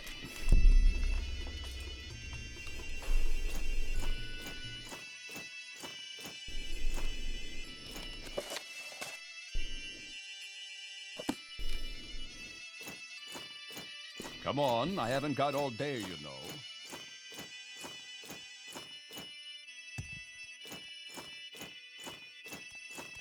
Sorry, stranger. My time is short, so get on with it. It's really cool. Combat is very simplistic, but focuses on the RP and travel. I also love the premise of the GM being a dragon that just wants to write a neat story. Yeah, no, it's definitely, I think it's the comfiest RPG I've ever seen. Definitely. What was the name of the person I'm after?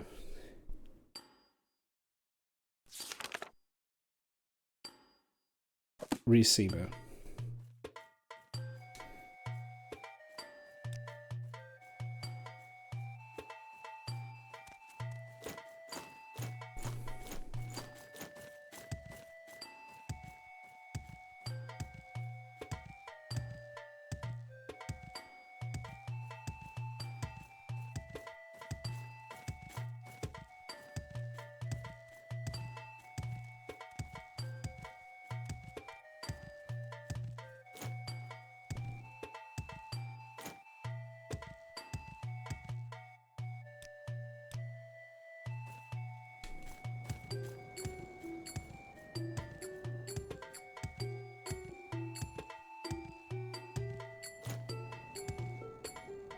Let's hear it.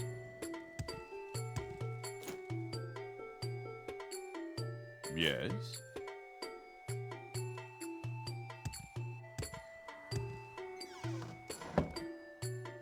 Serve the Emperor and the Emperor's law. Anytime now. Grew up on a farm, too small to divide between 4 children, father passed away. Decided to move to Anvil rather than to see my siblings. Need to find work.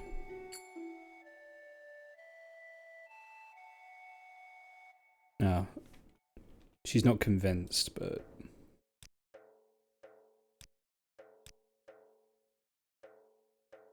Yeah, okay, I could bribe her, but it would take, like, all my money.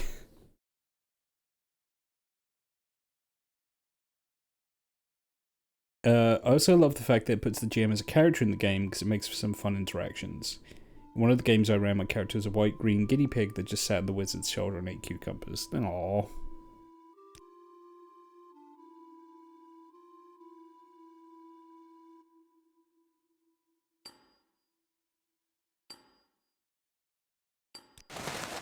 Excuse me. Did you say something?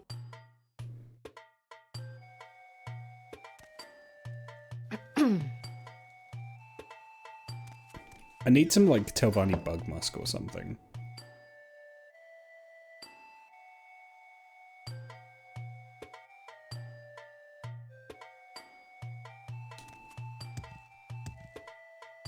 I'm listening. What's this about? She doesn't sell it.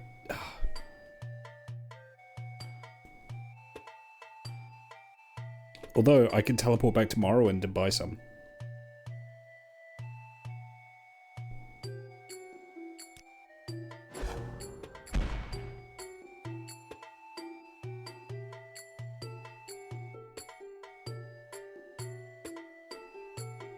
Yeah, we don't talk about that.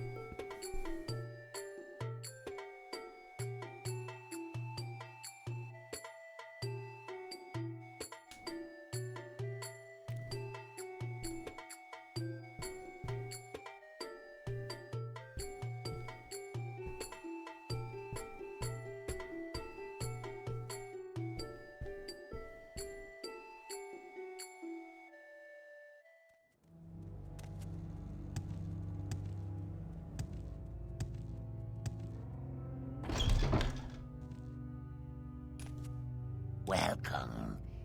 This one will buy from us, yes.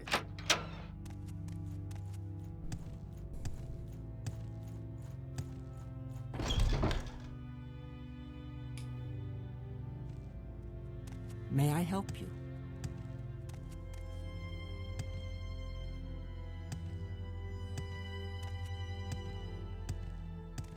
Do you want something?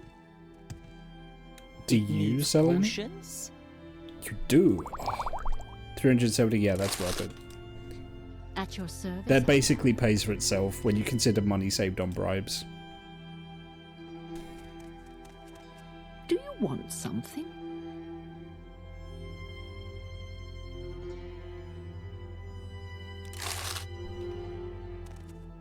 Yes, Outlander. What do you want? That guy asks way too many questions.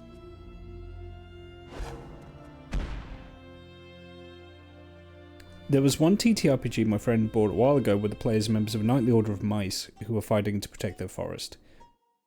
It sounds really cute and fun, but refuses to actually run it. Oh, that's, I think it's literally just called Mouse Guard, right? I know I've definitely heard of it. Emperor and Empire. Yes, friend. I think it's called Mouse Guard.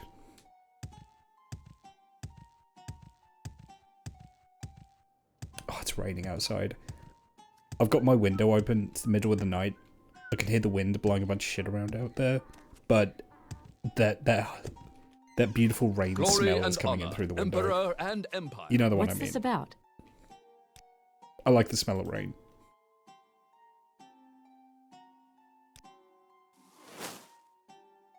Oh, I don't have enough magicka. Oh, wow, okay.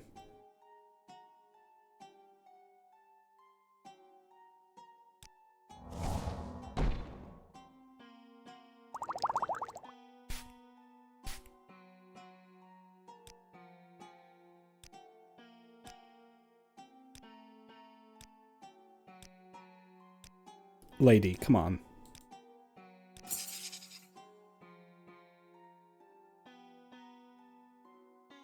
Okay. Right, I need to get more magicka.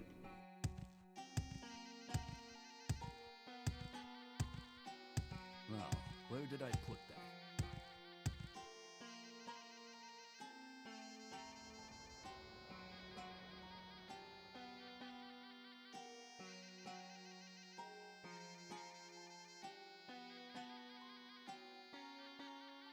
Yeah, it needs 225. Whereas I only have 108. I need to double the amount of magicka I have to even have like a shot at casting it. That's actually insane.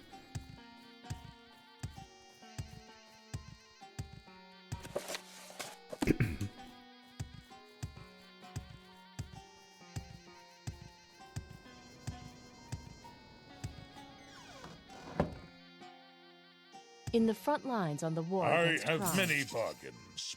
What are you looking for?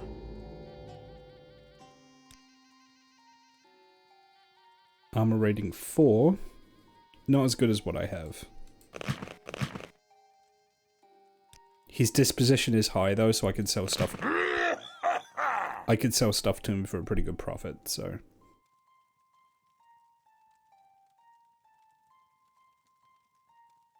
I need to fix this.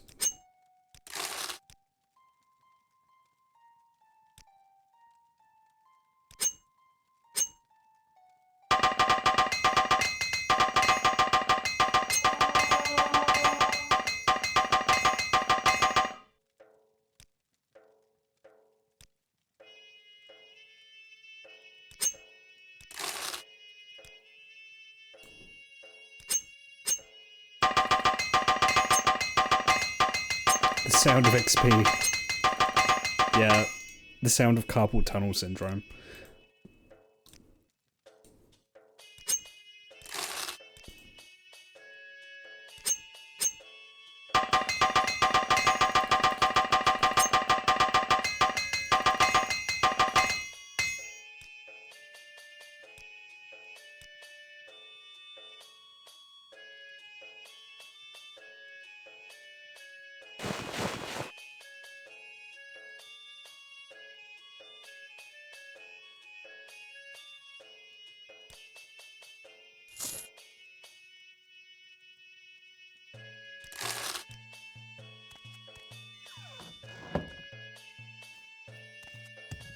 The random vids UBOB is going to remind me of an anti-drug PSA that ran in Poland a while ago that's been memed to oblivion. A guy walks up to two teenagers, goes, "Hi kids, do you want a drug?" And the teenager, and this is a direct translation, answers, "I reject this question." Okay, that would make me laugh. You say that's been memed? Can we hurry this along? Because that's actually hilarious.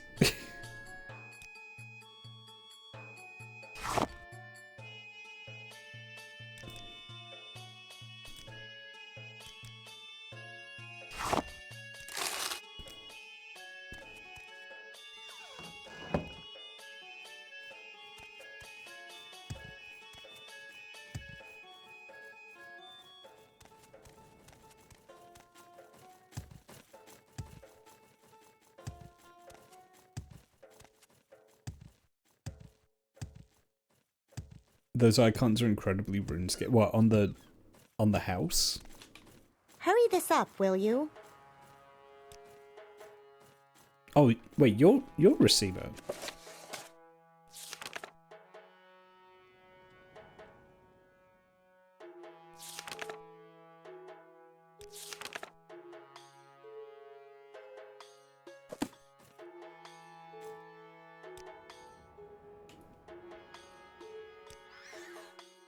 There's a bounty on my head? You can't be serious? Oh, you are. Damn. Wait, I'll give you $5 a skimmer if you let me go. You can make a tidy profit selling those. You come with me. Oh, that was easy.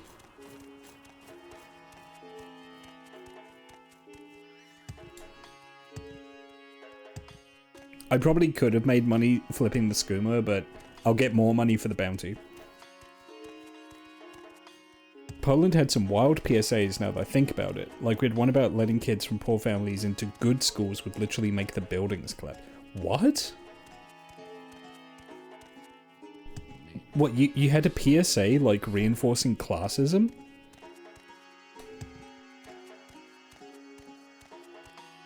Glory and honor, emperor and empire. Okay. Who is that for? Like, is it for people who handle school admissions? What is a member of Joe Public going to do with that information, you know?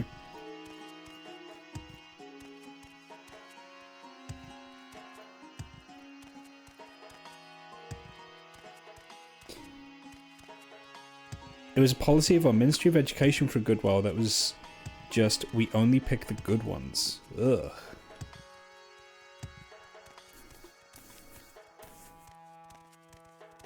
That sounds really gross, I'm not gonna lie. Let's hear it. It's for people like your sister. Does your sister make buildings collapse?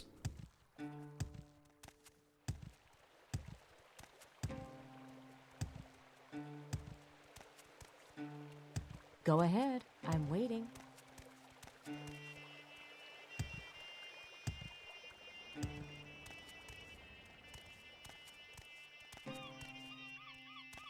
She's a liberal who thinks the Harry Potter books are good. Oh, okay.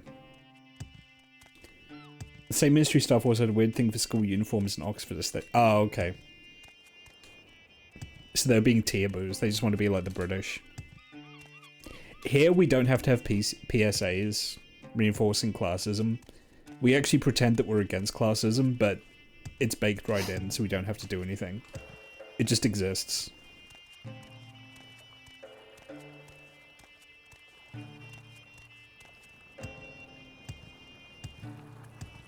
I'm a little sus at how easy this bounty has been so far.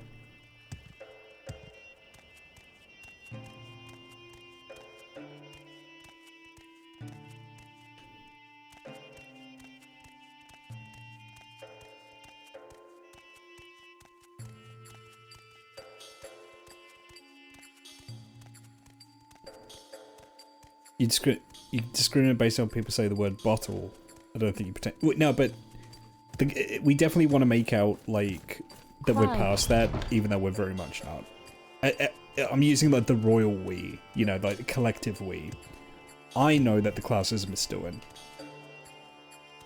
Serve the emperor and the emperor's law. It's fine with me. Go ahead.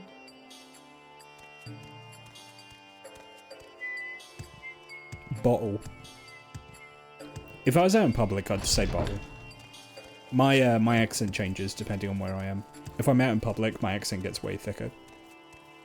But if I'm talking online or to you guys, I speak differently.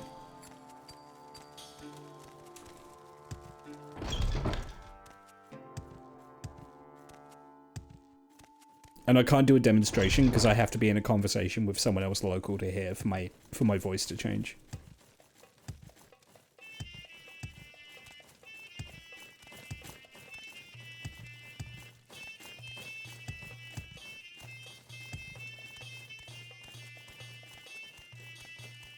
We get more southern depending on who we talk to. Crime doesn't pay. RP was burned into my brain until I say bottle. Any time now.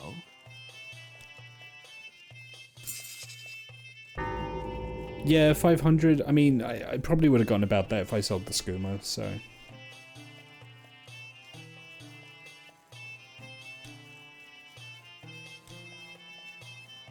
The bandit leader, Anka Stonesides, is wanted dead or alive. She's a highly dangerous outlaw.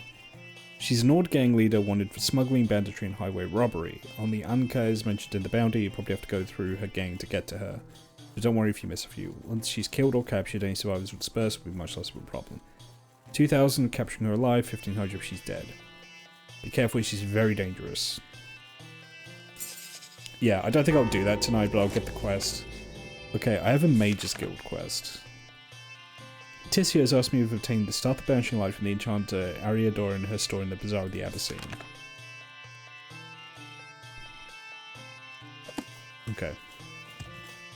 I believe I remember where that is.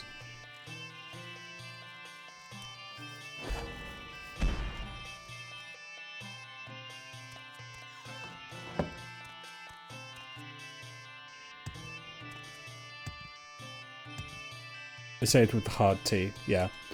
I get it, it feels extremely forceful trying to go back to my own dialect, talking to people who don't speak it. Yeah, no, you just have to be in kind of like...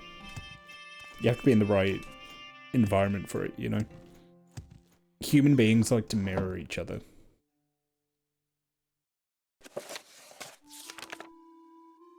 Ayadora. Excuse me. Did you say something?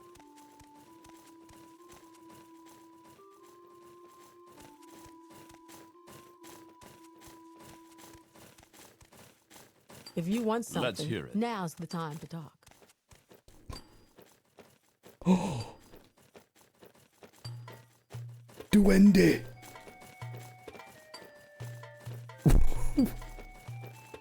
What is this guy? Glory and glory. Hello, Breton. Pursuing the bazaar's wares as well?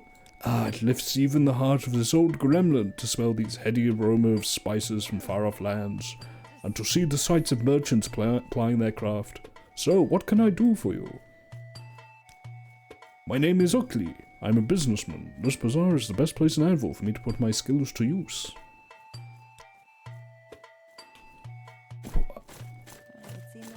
Look at his face! I'm a busy gal, so if you could hurry this up.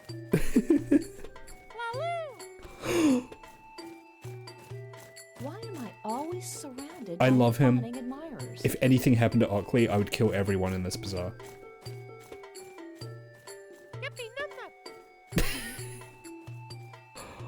I love him.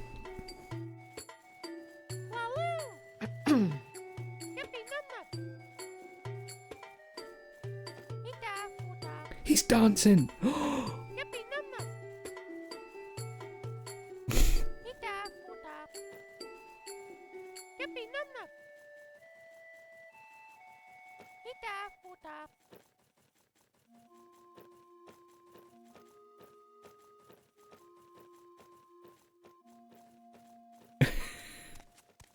I love him. La Critora. Glory and honor, emperor and empire. Can I interest you in something? The freshest ingredients in town.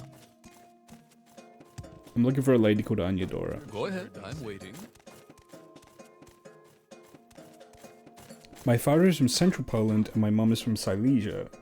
I also currently live in Silesia. My grandfather speaks an Eastern Poland dialect with a bit of Kashubian mixed in. My grandma speaks Western, Germanized Polish. On the war My day-to-day language is a mix of like 7 dialects of proper Polish desperately fighting for dominance. I also use soft R often due to my uni phonetics classes. Talking to me in Polish is a nightmare. Yeah, it sounds it. So what do you want? I have a very limited grasp of like foreign languages, so I can't relate, unfortunately. Hurry this up, will you? I can barely speak English, and I know like words and phrases in a bunch of other languages, and that's about it. I don't have any level of fluency in anything else, basically. Ah, hello. Did you want? It's not for lack of Glory trying. and It's honor, just emperor and you know, emperor. it's hard to learn a language, you know. How are you today? Why do you approach? In the front lines on the war against... Oh, Come on now. We don't have anyone to practice with. What language are you trying to learn?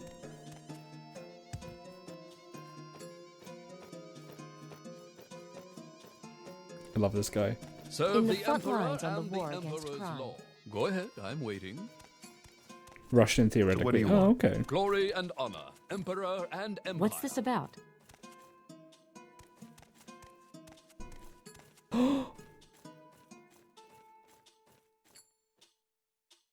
I would love to receive a blessing. Serve the Emperor and the Emperor's law. My prices are the best. Here we go. Glory and honor, Emperor and Empire. I have the finest spells in town. Another guild mage hear about that staff. How many times do I have to tell that Tizia that I'm not going to just hand it over? The answer is no. If she wants it, she can pay for it. The guild needs it for its mission. Yes, your mission. Let Tizia know that if she wants to use the staff for its intended purpose, destroying the undead, she can pay like anyone else. Prune-faced old witch. That's what I'm thinking. If I spray some bug musk, will you give it to me? Serves them right, the thieving swine.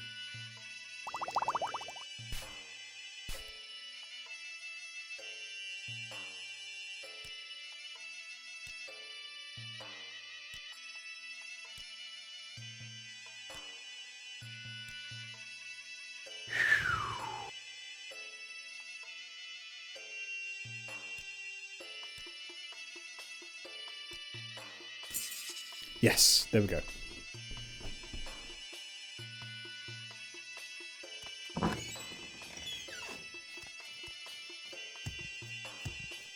I'm a bit of a language freak, it's really my only skill in life. I often joke that I'm only capable of being stupid in several languages. It's fun, comes in useful, but I wouldn't stress over it. Most use it to talk about setting up a new bank account whenever I'm at the mall. Yeah, I fell down a bit of a YouTube rabbit hole of a guy that like disproves a bunch of like language gurus. You know, these people who claim they speak like 20, 30 different languages, and when it actually gets broken down, they can barely speak like a handful.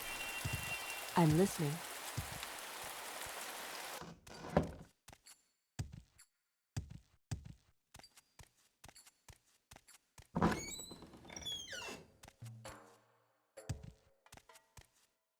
What did I do to deserve this honor?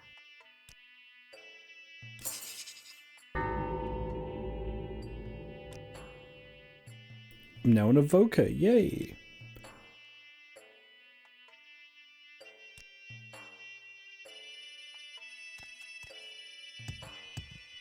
What is it, friend? I believe I've mentioned this before. My favorite handwritten script, just to look at, is probably Georgian. Georgian script, like Georgian calligraphy, is absolutely beautiful. What can I do for you, friend? It just looks incredible.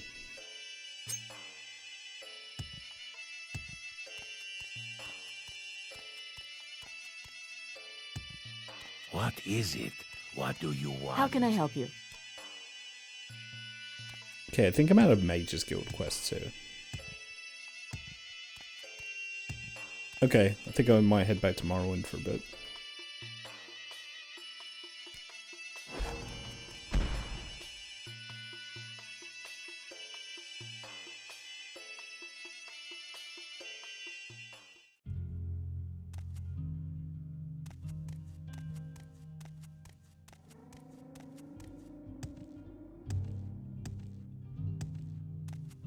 Okay, I'm listening. That rat's in the bag. My biggest flex in life is being able to hold a basic conversation. Oh, really? Wow. My favorite thing about Old English is it's close enough to modern English that while you wouldn't be able to communicate with anyone that speaks Old English with any kind of fluency, you would be able to communicate a basic amount. Like, if I was somehow time traveled back, like, 1,000 years, I could probably communicate enough to get around. Mostly by saying certain words and gesticulating.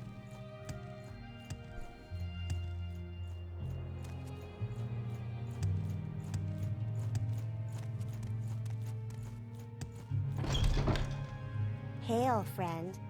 My finest magics are at your disposal. Old English is really cool.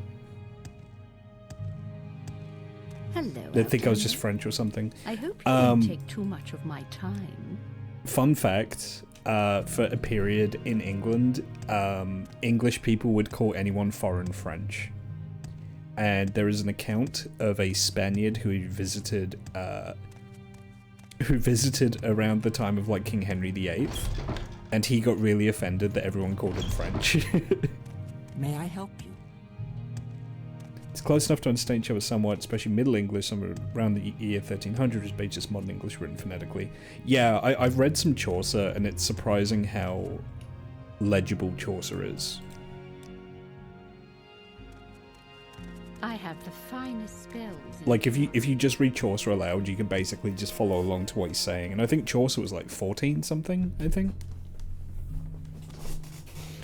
When was the Canterbury Tales written?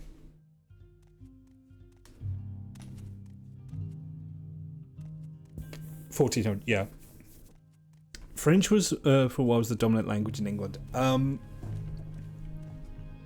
Broad thinking.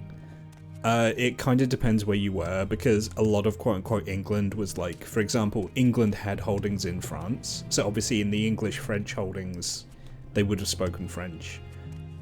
Post-Norman invasion, the nobility would have spoken French as well. And I think English was very much the kind of layperson's language. It's what the common people would have spoken. Yeah, dominant is in the nobility would speak French, absolutely. Yeah, like specifically Norman French. I'm actually going to have to dip here, because my stomach is not playing well with me, and I need to head off again. So rather than me just going BRB constantly, I'm just going to call it here. I will be back tomorrow. My tummy hurts. Yeah, it actually does. I'm going to pass you over. Sorry, I've got to run.